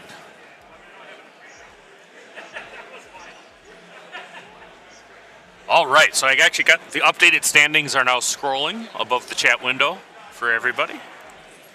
We got some cool stuff going on. It's not fully automated yet, but shout out to Jonathan Fisher, who does a lot of coverage with us for some of the tools he's building here that are being used by multiple streams.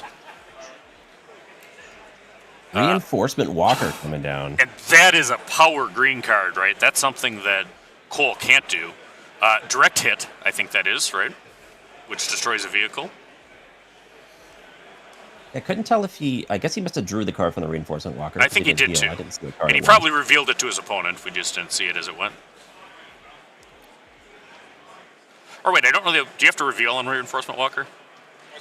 You do, because you discard it first. Right. Yep. I really guessing he's looking for Crate Dragon here. Let's see if he has it. Han 2's always looking for Crate Dragon, in a mid-range matchup. Maddie is on the gun. Yeah. 8 resources. And it is. The dragon hits. Does Cole have an There's answer? the monster. He needs a fell. Or Desperately. Or no glory, no result. Well, that wouldn't Let's do see it. if he hits Yoda into it if he's desperate to dig for cards. Vanquish. He does exactly that. Oh, he is. It's also just putting damage on it, right? I mean, he's probably going to... He might run Han and do it next. Particularly, he might have a Vigilance. Han 2 can absolutely run Vigilance. Takes 5 damage. Yeah, if he has Vigilance or Takedown, he's going to have to run Han into there.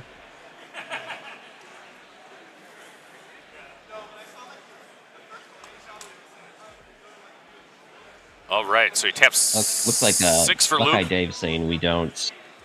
Yeah, You just look at the card. You don't. I think that's right. I think if you don't discard it, you don't have to reveal. So Han hits. Maddie used the crate ability to take care of the Luke, but really that has massively stabilized this game for him. All right, so we're going into 9 resources for both players. I think if they choose another Crate Dragon. That's right. Cole may very well might have it, right? But I think Maddie's on the gun. Definitely. Oh, there. I think we're seeing one. Batter at home one. Yep. 8 resources for Reinforcement Walker. The Walker. Keeps the card. He must have liked it. Keeps the card. He must have liked it. And the Crate Dragon hits. Hits for 5. Oh, this is going to be a big problem for Maddie. Absolutely. It's dragon-sized even. I think Cole took initiative there, too. And Cole got initiative. Maddie got more damage in. 14 damage on Maddie's base. 10 on theirs. Maddie, does he have off aspect fill? That's something that I've seen in Han 2 Data Vault. I think that was in Colby's list, Kodamrin's. Yeah, the PQ he just won. Okay, so he runs the crate over the Reinforcement Walker. That is 1 overwhelm. Yep, which he takes.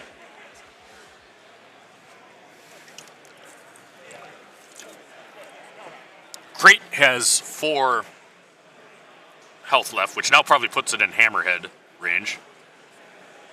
It's going to be Fell the Dragon for 6. Now, he only gets a 4-point trigger, though, right? That's right. Yep. You go by the cost of the card, not what you actually pay for it. Absolutely.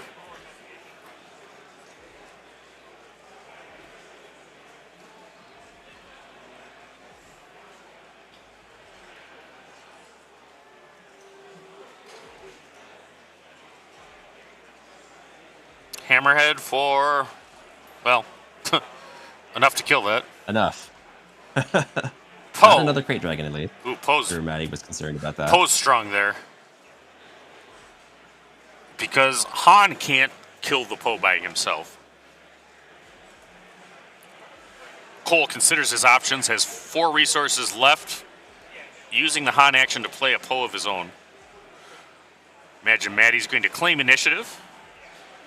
3 damage to base.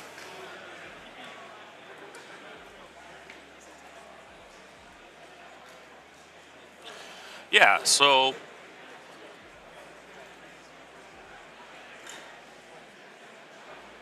the blue version holding up, and you know, it's a tough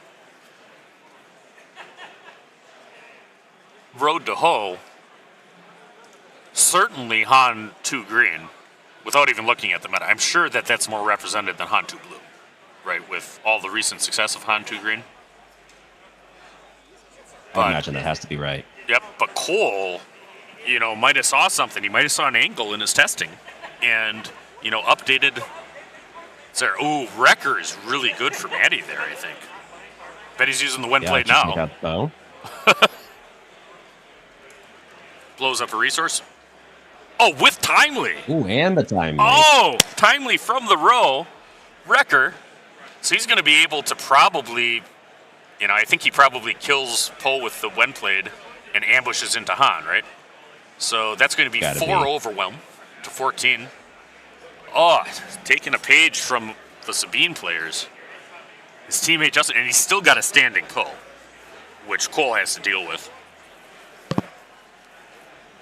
Poe, of course, if he uses... It's tricky, because even if he has like a Luke Skywalker here, do you kill Poe? Like, you have to kill Poe, even though leaving that Wrecker up is a prospect. Yeah, I think kill Poe is job number 1 to staying in this match. And he needs to do it right away. Let's see. He's looking at his resource row. I don't know what he could smuggle to deal with Poe. Maybe just checking, considering his options. Plenty of time left in round. There's approximately 27 minutes left. I can start that timer if you want to call the match. All right, that is indeed Luke taking out Poe Dameron there. Followed by Echo Base Defender.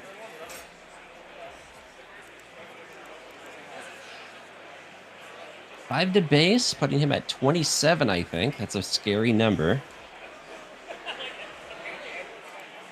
That Hammerhead, I believe, could hit just once for lethal here. Or, no, you'd be 1 short.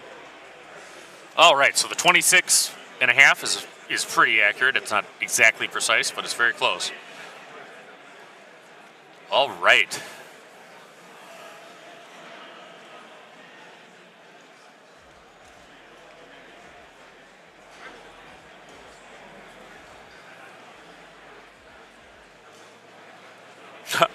Just looking at the standings myself, I see an undefeated Throng Colossus.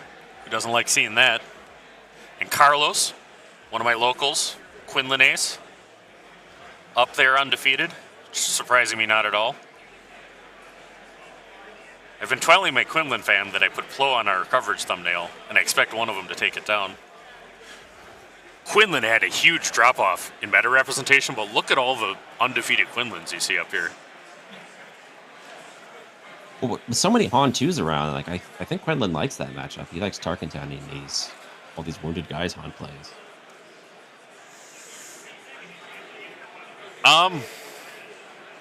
Blue for sure. So the thing with Han Data Vault is it draws so many cards. It's problematic for Quinlan. You get 1 Tarkentown, so you're ahead early, but it's basically impossible to put that deck in top deck mode. There's an undefeated boss. Shout out to Duncan from Team Secret.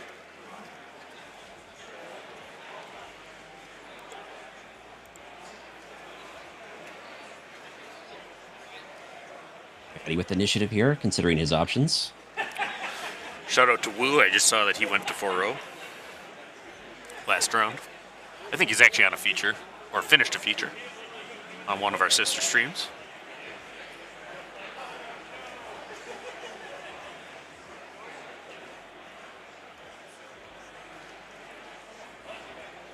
All right.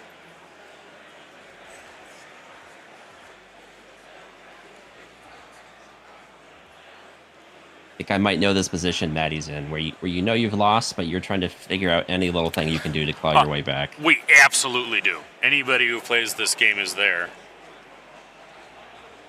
But There's a lot of tricks in Han 2 Data Vault. Ain't over till the proverbial fat lady sings.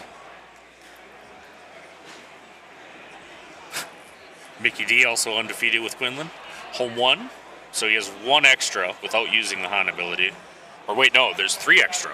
So he could play up to a 6 drop, which is probably Rebellious Hammerhead, depending on how many cards in his hand. Fleet Lieutenant.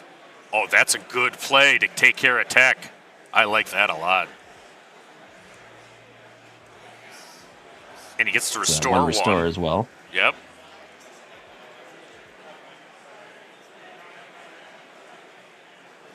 That was an excellent stabilization play by Matty.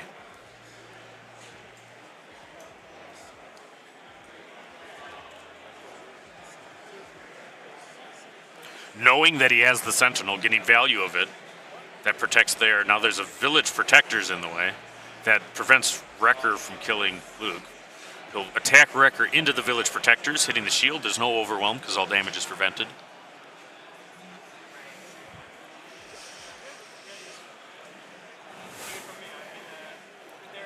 Five damage to base, I imagine, from Rebellious Hammerhead. Matty should have to claim here unless he has some sort of answer in his hand, but I doubt it for 3 resources. Yep, there it is. Oh, there it is. Absolutely. So, Cole running Han Blue, a throwback to set 2 for sure. And 3 is able to take care of Han Data Vault. I mean, great play by both players. What did you think, McBobber? Yeah, I mean, that was a great game. Absolutely. Cassie and Andor, they were cleaning up at the end to take out that Sentinel to clear the way for Luke. All right, let's get to the deck list screen. I'm going to pull up. Here's the meta representation as is. I think I'm actually going to go through the top tables and the matches in a little bit, and we'll kind of review things. So, in the meantime, though, what deck would you have brought if you were playing today? You know, there's a few decks I like. I've been trying this Kazuda blue deck that I haven't been performing quite as well as I'd hoped, so I think for an event like this, I'd probably gone with Ray. I think Ray's in a good spot right now, and I've been a fan of that deck. Ray Data Vault. Yes. Yep, we just saw that. We just saw that before. It is kind of a Data Vault meta nowadays, isn't it? It's interesting that the 2 most represented bases at Lille were both green rare bases. Do you think that'll continue? Did you see the green rare base from set 5 with Make the Force whenever you want? Yeah, I feel like it's got to be very specific what you're using that for. I don't know. So far, I'm not sold on the rare bases for set 5. We'll see what happens. Maybe there's some specific plays you guys set up. Free tickets. All right. So, I think this is... All right, so this should work and pop up here somewhere. I have to unhide it. I think the spread is about what I would expect on the meta here. Maybe a little bit more Vaders and less Quinlans than I would have predicted. That'd probably be the only change. Yeah, no, I see there. I'm interested to see. I'm going to run a shift calculation probably when I'm off because I'm not commentating the next round. It's going to be Rebel Traitor and Nick the Bug. So we'll see what all changed, if anything. But right now, just looking at the standings, I saw Quinlan actually at under 5% of the field, under 4.3% or so. But I saw probably 5 or 6 Quinlans, in our top 64, including some of the players I know. So those who brought it at least look to be doing well. At least quite a few of them. It's always tough with an event this big. What do you think's made Quinlan less popular for this event? Actually, I think a lot of what we just saw, because as much as Tarkentown is a problem for Han 2, the Data Vault deck I have a hard time with too in my testing. When I go through, just because of the card draw and it's a mid-range deck. Usually the answer with mid-range, how you beat Akira or that kind of thing, is you make him top deck. But it's really tough when you have Mon Mothma and Bright Hope and all that, just drawing all kinds of stuff. And, the hammerheads are tough. Quinlan doesn't have a great answer to that. And, we'll see there. There might have been changes made. I know that I saw Mickey going there. But let's actually kind of go through these matches. And we'll tell you what happened or the results that are in. Table 1 was Ryan and Abraham. It was a Han Green versus Sabine ECL. The Han Green won. On table 2, excuse me, I need the round 5 matches. We saw table 2. Round 1 was a Han Data Vault match, Han 2 Data Vault matchup. Matthew won. Table 3 is still going. That's actually 2 Wisconsin guys. We got Pelp Yellow, piloted by Tim Randomando, versus Ryan Warner, Rebel Resource. They're still going. Table 4, Jeremiah Dixon. Han Green won against the Sabine ECL. Table 5 was Woo's match. He won 2-0, I think, on stream pretty quickly. The round 6 has Boss Blue going against Sabine, and that match is still going. Look at this. On table 7, undefeated. Do you see the pairing? Admiral Akbar Colossus versus Kira. Look at that. Kira did manage to win. That? But Lincoln Pettibone, I like the cut of your jib. Bringing Admiral Akbar, or excuse me, Gabe Zempel. Gabe Zempel lost, but I like the cut of your jib. All right, Co Dameron and Stephen Carlson are still going in the Han 2 Data Vault mirror. Brad Gregg won against an Anakin, piloting Kira.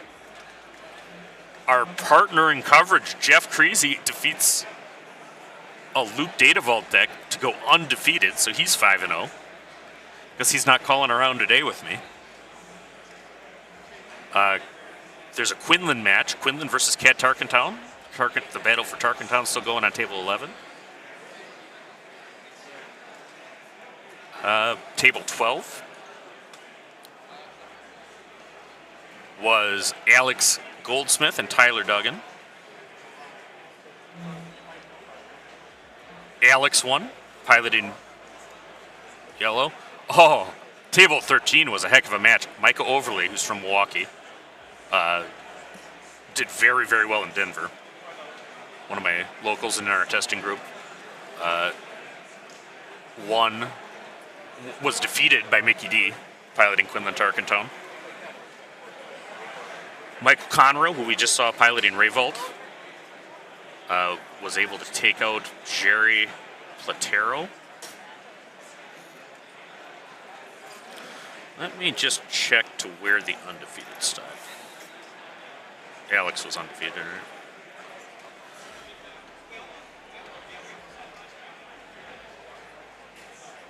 Ryan Metzler and Anthony King. Anthony King won with Anakin Kolaskis. Table 16. Matt Dunk with Anakin Blue 30. Dunks on an Admiral Friette Data Vault that was undefeated till now. Shout out there. Alex, that's Alex the Greatest on Han Green at KTOD.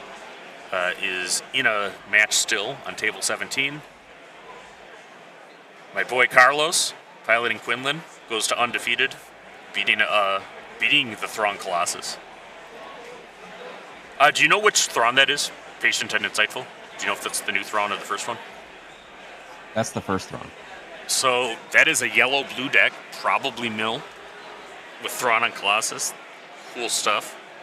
Hard control is one of Quinlan's strengths, typically. And Carlos certainly knows how to play that. And then we have a lot of matches still going. So we're going to wrap up our standings review there. Any thoughts on the meta before we go to break, McBobber? Thank you for joining me. It's always a pleasure when we get to commentate a match. Yeah, it's good being here.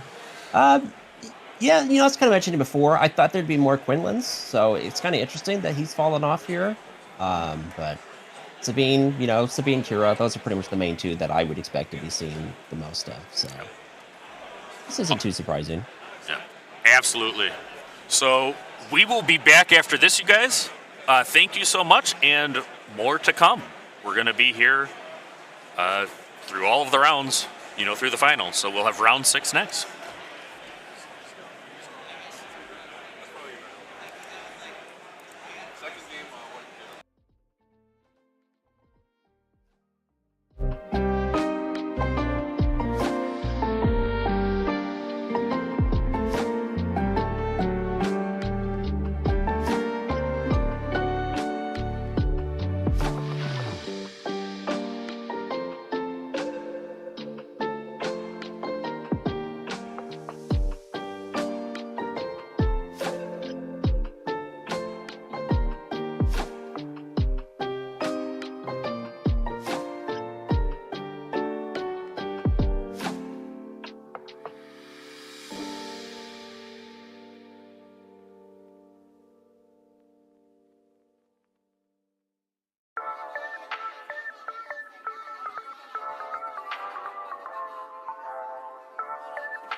Hey, we don't serve their kind here.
I'll show you the dark side.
Rebellions are built on hope.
Java ruled with fear. I intend to rule with respect.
I am a Jedi, like my father before me.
Where is Padme?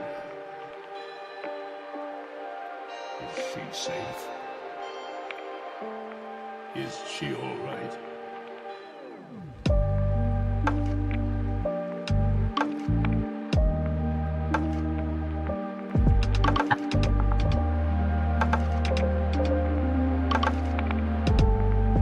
Hello, everybody. Welcome back to coverage of the Minnesota Regional Qualifier.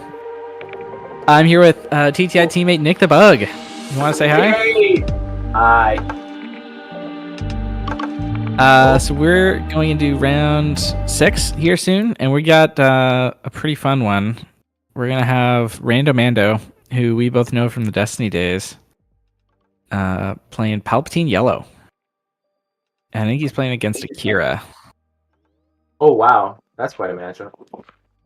Yeah. All right. That's super interesting, actually. Both going super, super late. Do you have a favorite going into this match? It's not clear to me. If I'm Palpatine, I'm probably feeling pretty good about that matchup because That's what I'm Palpatine thinking. seems good going into the late game. But Kira's got it's by no means a blowout because Kira decks these days are playing lots of super laser blasts and other things that help you go late. Kira runs so many units too. Like there's potential, for really early game damage that may put the Pal behind. Yeah, I think a lot of it is going to depend on super laser blast because not all of them have it, and certainly not all of them in the main deck. So if this one doesn't, then things are going to be looking real good for Tim Randomando. Yeah, I feel like if I'm Randomando in this matchup, I'm feeling pretty good about this one.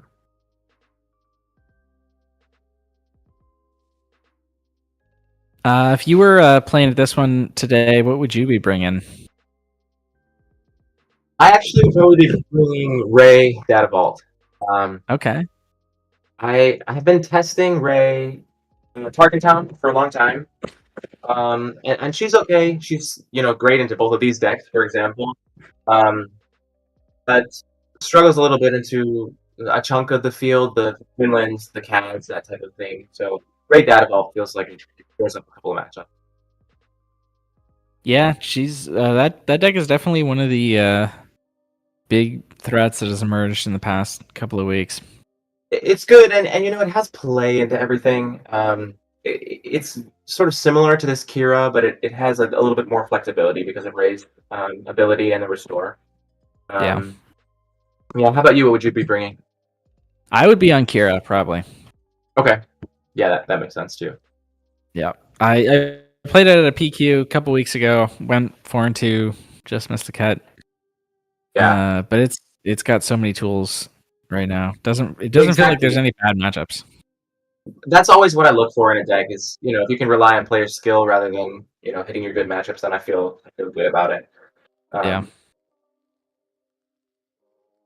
Those decks are a risk, though. I ended up in the draw bracket in my last PQ with Ray Data Vault, and it was brutal. I played against 3 Kiras in a row in the draw bracket, 3 draws in a row, and there's just no coming back from that. We ran a 6 round, so it was 3 wins, 3 draws, and just brutal.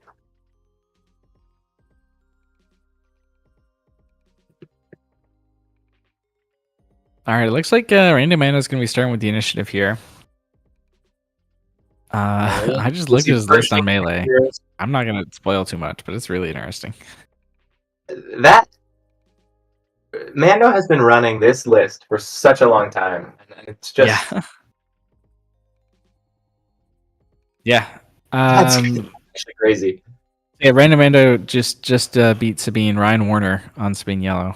Wow. So historically one of the worst matchups for Palpatine, but right. Random Mando's list has got play at everything. Yeah, hopefully his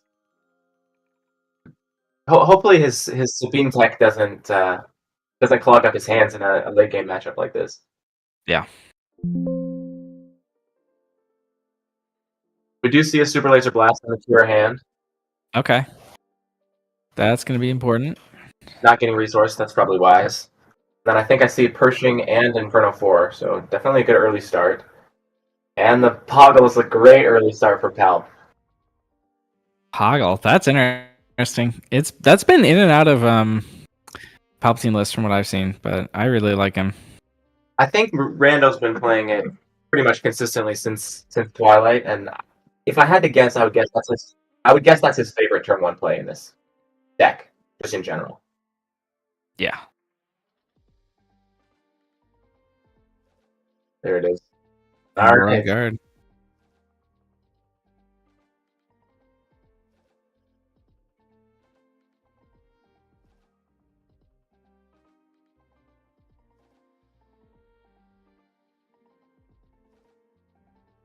So apparently Tim Randamando is an employee of, did you say Portlandia? Wardlandia. I was like, I'm from Portland. I was like, no, Boardlandia, local game store. Oh, that's awesome. Yeah, and they just want to PQ. Yeah. We did see 2 cards go on the bottom from this Inferno 4 on the Kira side. No ramp for either player. I do think there's a Super Laser Tech in Kira's hand currently.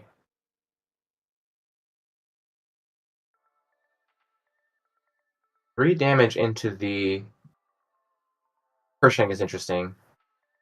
Yep. Yeah, I think that's priority number 1 is kill that thing before it can get too many cards. Right.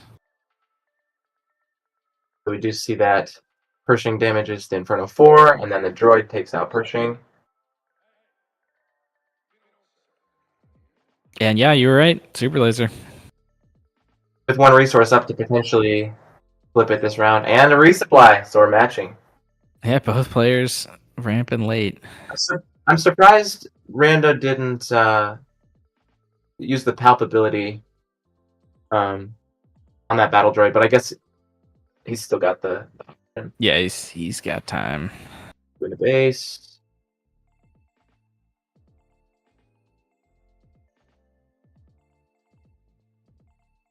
And Kira is flippable this round, but I doubt we'll see it. Yeah, I probably wouldn't if I were in Greg's shoes. Depends on what he has in hand, but I probably wouldn't. So it's a bit premature, I would guess. Yeah, because I mean, you'll basically end up trading with this Royal Guard plus the Right. Palpatine. Oh, we do see it come out.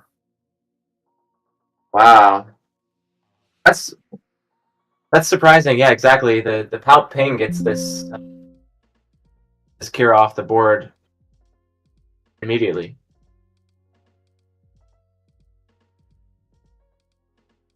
Yeah, I mean, if Greg has like a barrage, like maybe. I don't see one. I could see that play being good, but I don't see a barrage in hand.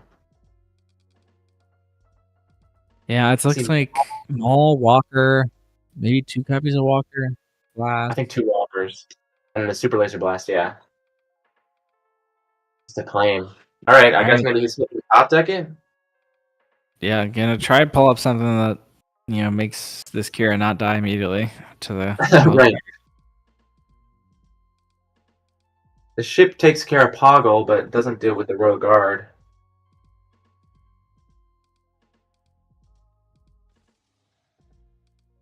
Interesting. Yeah, I think that Kira flip put Greg pretty far behind. So we've got a timer up here. It's not necessarily 100% accurate because there's always extensions and things, but we do have one. It's Loopy says it's real close, so.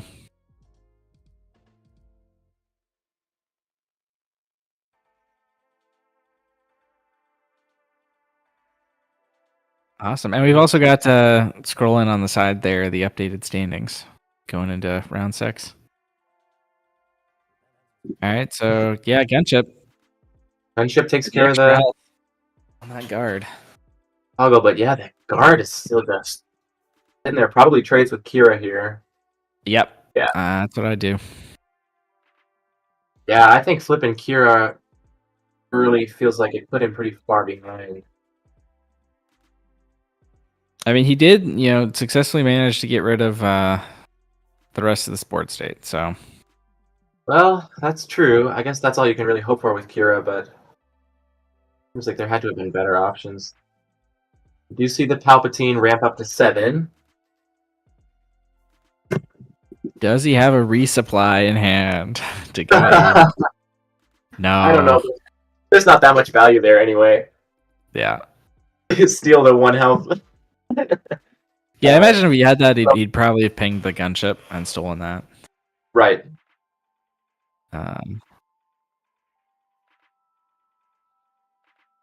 But oftentimes I've seen in this matchup, Palpatine will wait a long time to try to steal, something bigger, like I think a Walker or a Star Destroyer. If Palpatine flips the steal, even that gunship, it's you're feeling good as the Kira player. Yep.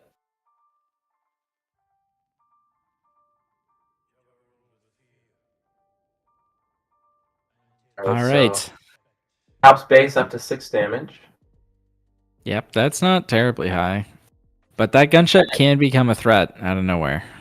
That's true with that Kira. Of course, as soon as you Kira the gunship, it gets potentially stolen. Yeah. Ooh, Naked Vader. No ambush targets.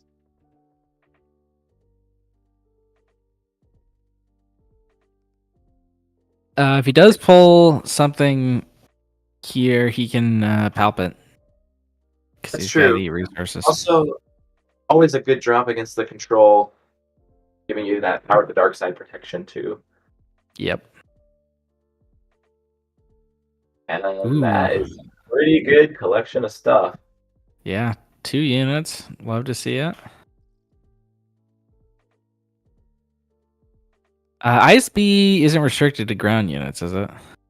I don't think so. So it can kill that for. Yeah. Double Walker, Devastator, Maul, Super Laser Blast. Can't quite tell, but that's an event. It's what is it? No Glory, the one that steals a unit and then kills it. Yeah, that would make sense. Gosh, it's that blast, yeah.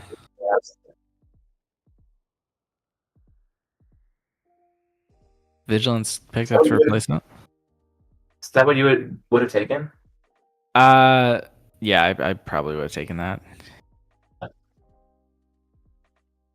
There's maybe an argument for Devastator, but I think That's it's probably the one I would have grabbed. I mean, I guess you're kind of far from Devastator, so maybe you hope to find an answer by then, but it's like, I don't know. Well, Blast is one of the only things that lets Kira come back from a Palpatine flip. That's true. The big reason for me.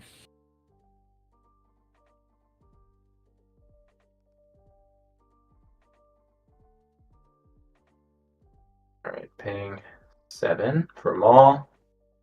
Taking out the Vader.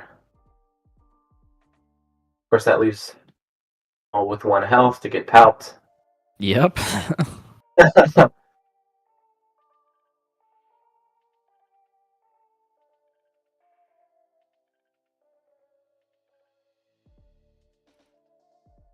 You might be thinking about trying to go for a play on the gunship and steal it with the palp. That's not a horrible play, knowing that Blast is out of the hand. So yeah, it looks like that's what he's going for. All right. And then he's probably going to use the palpability again after the deploy to kill them all. Right. Or claim. Oh. Okay. Claim is a little unexpected there. Then you just gave your opponent a pump.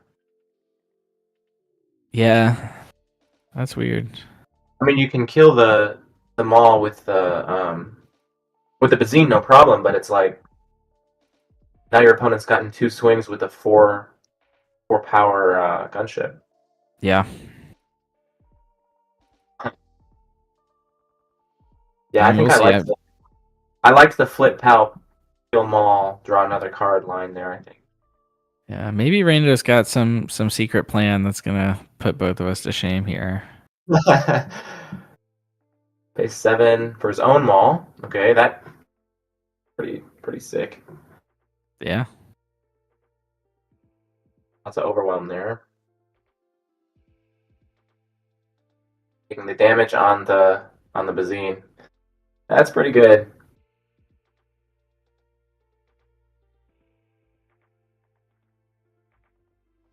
All right, 2 for Spacer. Okay. Yeah. No value really there.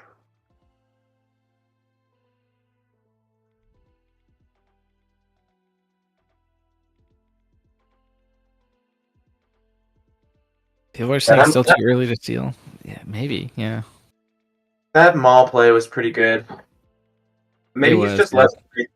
Maybe he's just less worried about base health than I would be. Yeah, I don't know. I feel like it's just wrong to ping that gunship unless you're planning on stealing it, because the Maul just has 1 health. I think so too. Yeah, probably better just to claim there. All right. Well, Greg's got full resources here, which I think should be 8. Yeah, should be 8. So I think he's gonna drop. He might drop Reinforcement Walker here, which is a very nice Palpatine steal. Yeah, that's solid.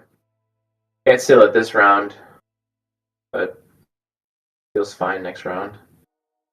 Yeah. And it looks like Rando's taking initiative. Yeah. He's got lots of ways to put damage on it right away. One is of course palpability. Throw away that spacer. Another is P38, which I can't imagine he's not on. Yeah, he's definitely on the P38. Just tough because if you don't deal with it right away, you take 6 more.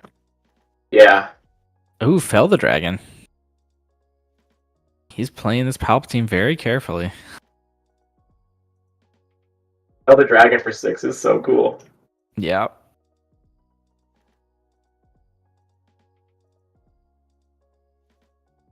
Fell back. Just paying 4 though.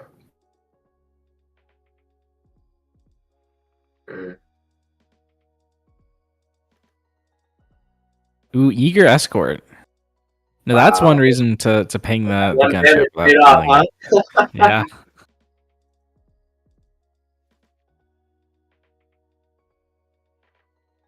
All right, what's Greg got for us?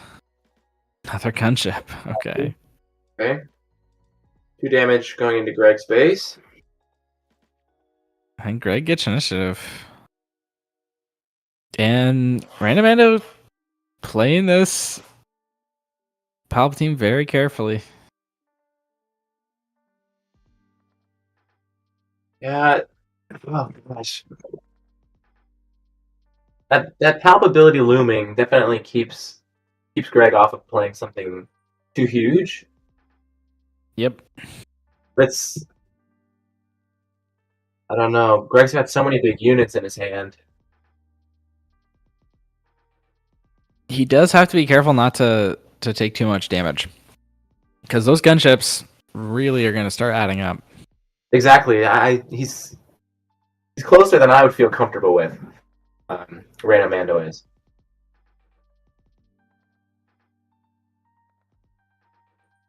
Alright, we do see an Avenger in Greg's hand. Yeah, that's... I mean, it's definitely too... You wouldn't play that here. Oh, it's way too much of a risk with Palp still unflipped.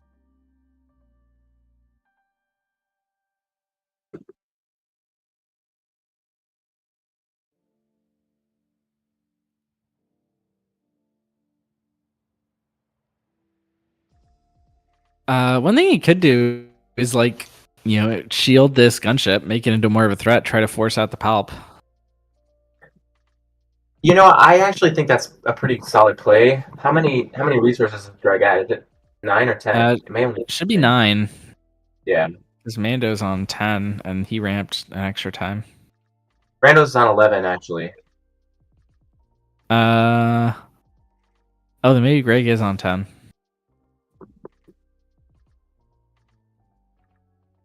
Yeah, you're right. He is on 11. Do for a Poggle. Okay, Poggle. All right. Just a little lad. Yeah. Essentially just a Palp throwaway. Ooh. Traitor, that's really interesting. That's spicy.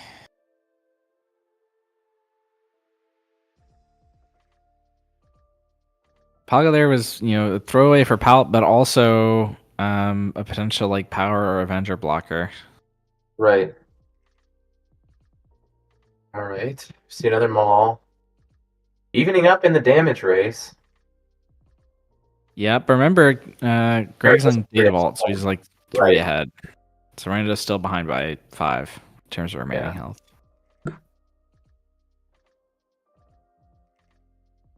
There's No that. glory. Holding that one wide. All right. Now, Rando's got to have something for that gunship. That gunship hit for 5. That's really not something you want to take here. He does have lots of things that could fit the bill, though.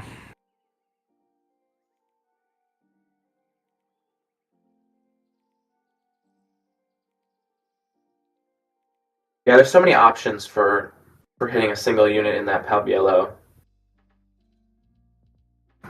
Where's his hand? See lots of units in his hand. I think Walker, maybe Change of Heart. I think Change of Heart is pretty darn good. You may see that Change of Heart here. 6. Yeah. Yep. Yeah, that's Change of Heart.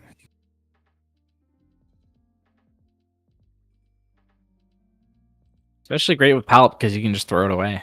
Right. Throw it away, get value out of it. Yeah. Yeah. Royal and I worked on this Palp list a lot at TTI last season. Did you? Yeah. Royal had this crazy one for a while. Those were in Triple Dark Raid for resupply carrier. All right. Well.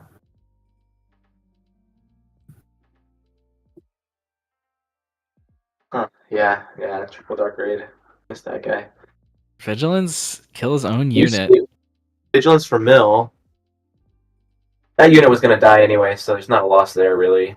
Yeah, effectively the same as just healing 5, right? Because it's going to attack for 5. Right. And the Mill's pretty decent.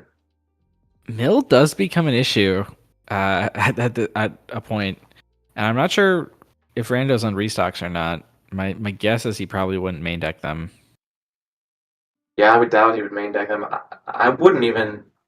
I would be surprised, honestly, if he had them in the sideboard too. Yeah. That's interesting. Yeah, with the Palp draw, quite a challenge there. Yeah. Ending the round with only a unit on Random Mando's side, though. That's good for the Palp.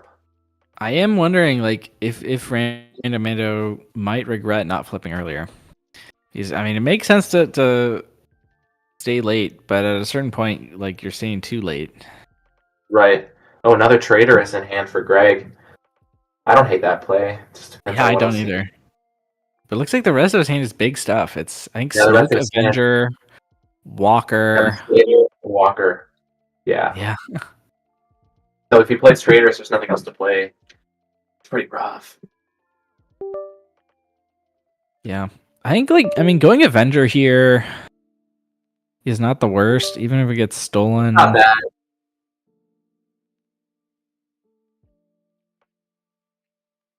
Right. Yeah, that's what we're going to see. Yep. Yeah, so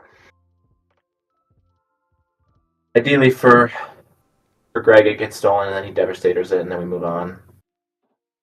And that looks like what's about to happen. Yep, P38 sets it up. He takes the initiative there.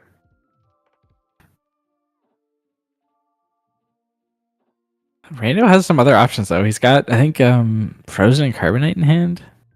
Yeah, Rando's also up so many resources at this point. Plus the Palp Flip. Honestly, if I'm Mando right now, I'm feeling pretty decent. Yeah. 4 damage into Greg's base there. Even after that Devastator comes down next turn, assuming you have an answer, it's... Right, exactly. Yeah, not the worst. Ooh. Mando didn't have anything else to play. Yeah, left a lot of resources open there. I guess maybe he's worried about a blast.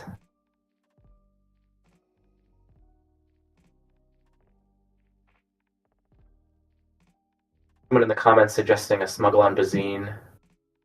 Assuming there is one in the resources, that would have been the play for sure. Yeah.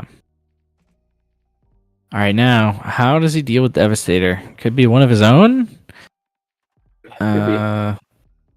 Change of Heart would do it. Change of Heart would. Looks like he's thinking about a Palpatine attack, though. That would take Change of Heart out of the. I think he has Frozen Carbonite also, but that feels bad because you're essentially giving up space. You're gonna get barraged too. Is that gonna be? Oh yeah, barrage. 10. It looks like it's his own. Oh, there it is.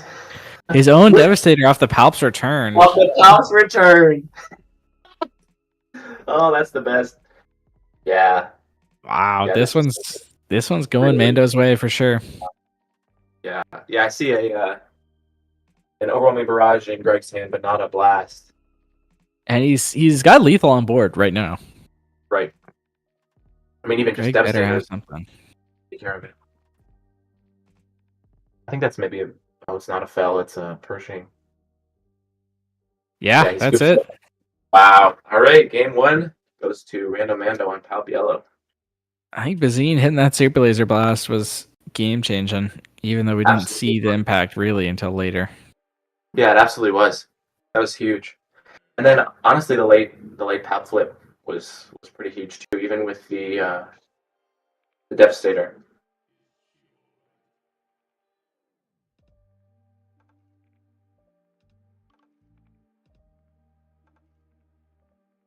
Do you have access to the lists? I do, yeah, but I'm not gonna show him because until Top Cut or like comment on too many specifics. Sure. Interested in what they're thinking about bringing in from the sideboard. Yeah. Oh, Random Mando's sideboard is so weird. Ugh, I can't say too many specifics, but there's some interesting stuff in there. Do you have the restocks? I don't want to confirm that or not. Sure. I'll send you the list in case you're curious. Or actually, I don't think I can do that. That's fine. But yeah, I don't know. I mean, he didn't need him in game 1, so No, he it would make didn't. sense that he didn't have him. No, he definitely didn't need them.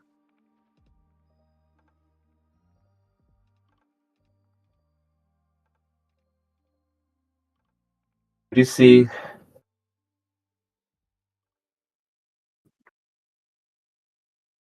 If I'm Kira, like in Kira, I usually have a lot of stuff for late game matches in my sideboard. Right. There's always stuff for the control mirror. Palps returns, relentlesses. Yeah, Palps return is the one that I was thinking about. Yeah, Annihilator also sometimes. You know, I saw a bunch of Annihilators at the PQ I was at last week.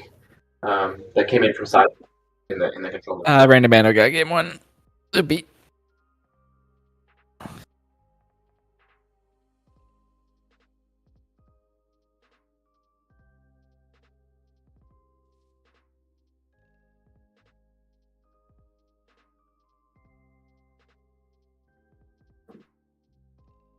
Yeah, that game, that game was I think one of the classic examples of how this Palp Kira matchup usually goes, where Kira will try to push some damage early. Maybe they're a little bit successful, but once the Palp flip comes out, if you have an answer to the answer, then it goes Palp's way. Yeah, I do think that Greg needed to push more damage early. I think he needed to find a way around that early Sentinel and then flip around later to get more damage into base. The way that he dealt with the Kira flip ended up not netting him any base damage early. Yeah, that can be one of the ways that Kira can win this game.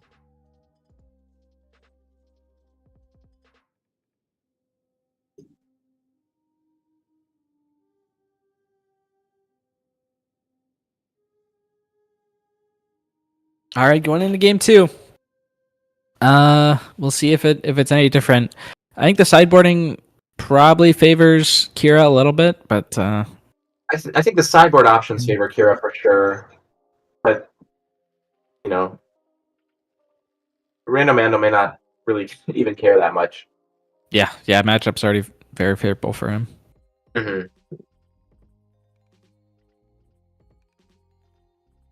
Another thing with the yellow version of Palp specifically is that it doesn't care as much about Relentless. The blue Palp cares about it a bit more. Yeah, definitely. Yeah, the yellow just version of Palp in general cares about things less. It has tools to answer without removing. It has more stealing.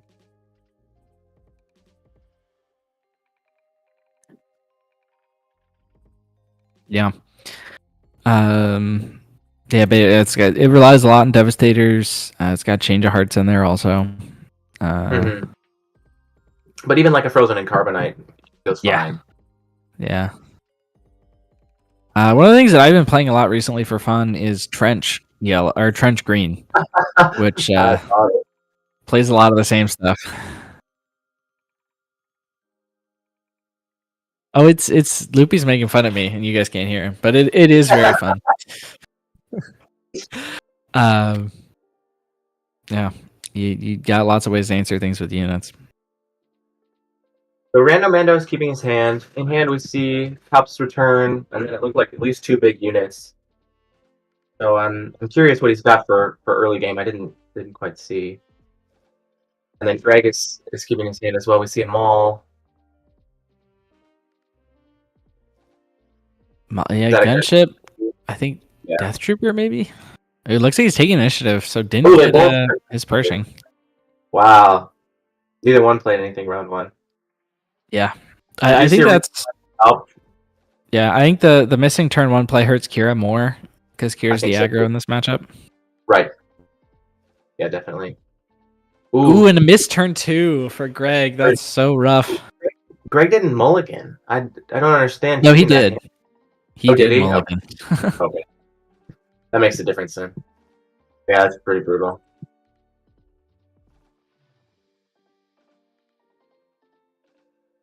Yeah.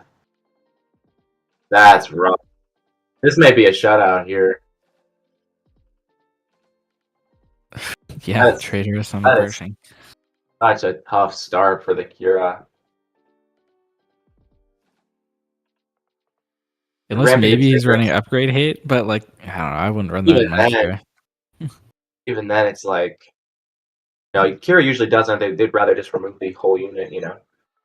Yeah. We do finally see a ramp in Greg's hand. That may help him get back into the game, but like you said, it's, you know, Kira's trying to be the aggro.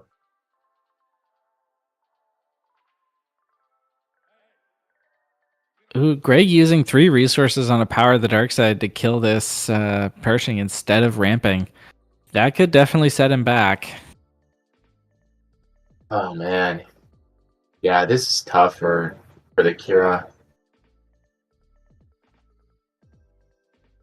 I mean, this type of thing matters less in a game like this than it would in an aggro matchup against a Sabine or something. But so Greg needed to push early. He's you know, not seeing what he wanted to see. Rando's already at 7 resources, which is Vader Maul territory. Do you see the vigilance kill the spacer and then mill 6?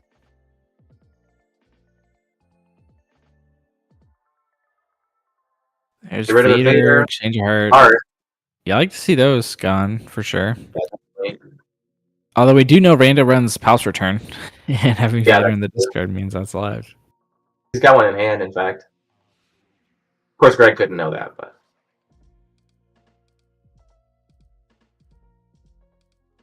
Super Laser Blast in Greg's hand. Yep. Start. Rando playing this very methodically, dropping 1 unit per round, just sort of drawing things into the late game where he wants to be. Exactly. All right, Greg's now at 7, which means he's in Vader Maul territory. He's Oh, he's traitorous. Traitorous the Boggle. Sure. Is that? I'm Why trying to not, look at his hand. I thought I might have seen a Vader, and I was like, "You really playing Traitors over Vader here?" But I don't think there is one on further expansion. No, I don't think so. Does I do have think there's Pershing, though. another Pershing. Yeah, he was hoping to get the battle droid, I'm sure. And now it looks like Random Amanda's forcing Greg to trade Kira for the Maul. That's brutal. Yep. Wow. Yeah, using Kira to trade is great in an aggro, or against an aggro, but against the control, you really want to be using Kira to push. Yep. And we're now much past Palp territory. Any moment now, he could flip over. And because Wait for Random Mando, if the first game is any indication. yeah, I was gonna say because Random Mando won that first game, he can drag this thing on forever. And that's true. I don't think he needs to. Yeah, he doesn't need to be aggressive at all here, really. Oh man.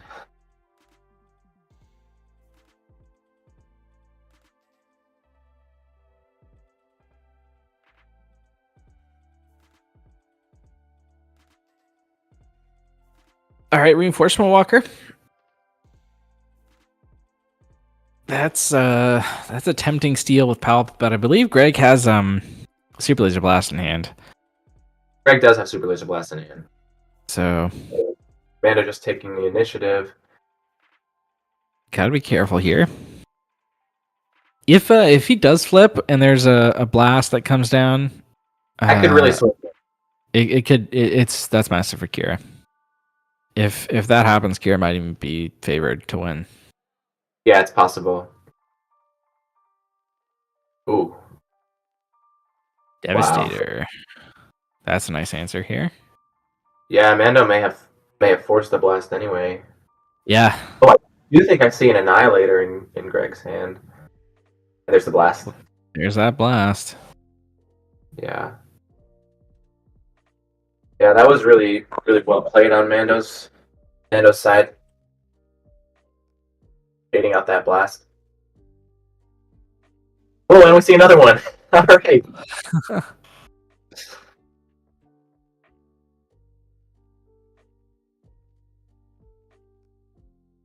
Oh, my internet's being a bit weird. 1 second. It's getting pretty choppy for me too. All right. Seasoned Fleet Admiral for Mando. That's when your opponent draws a card, give a unit an experience. Yeah, that's it. But That's what a strange choice. I mean, I guess there are a lot of things that draw in this meta right now, like Pershing, C3PO. Yeah, it's kind of a draw. And it's got raid 1 too, so it's effectively a 2/4. It's not horrible. Yeah. I tested in my raid admiral briefly.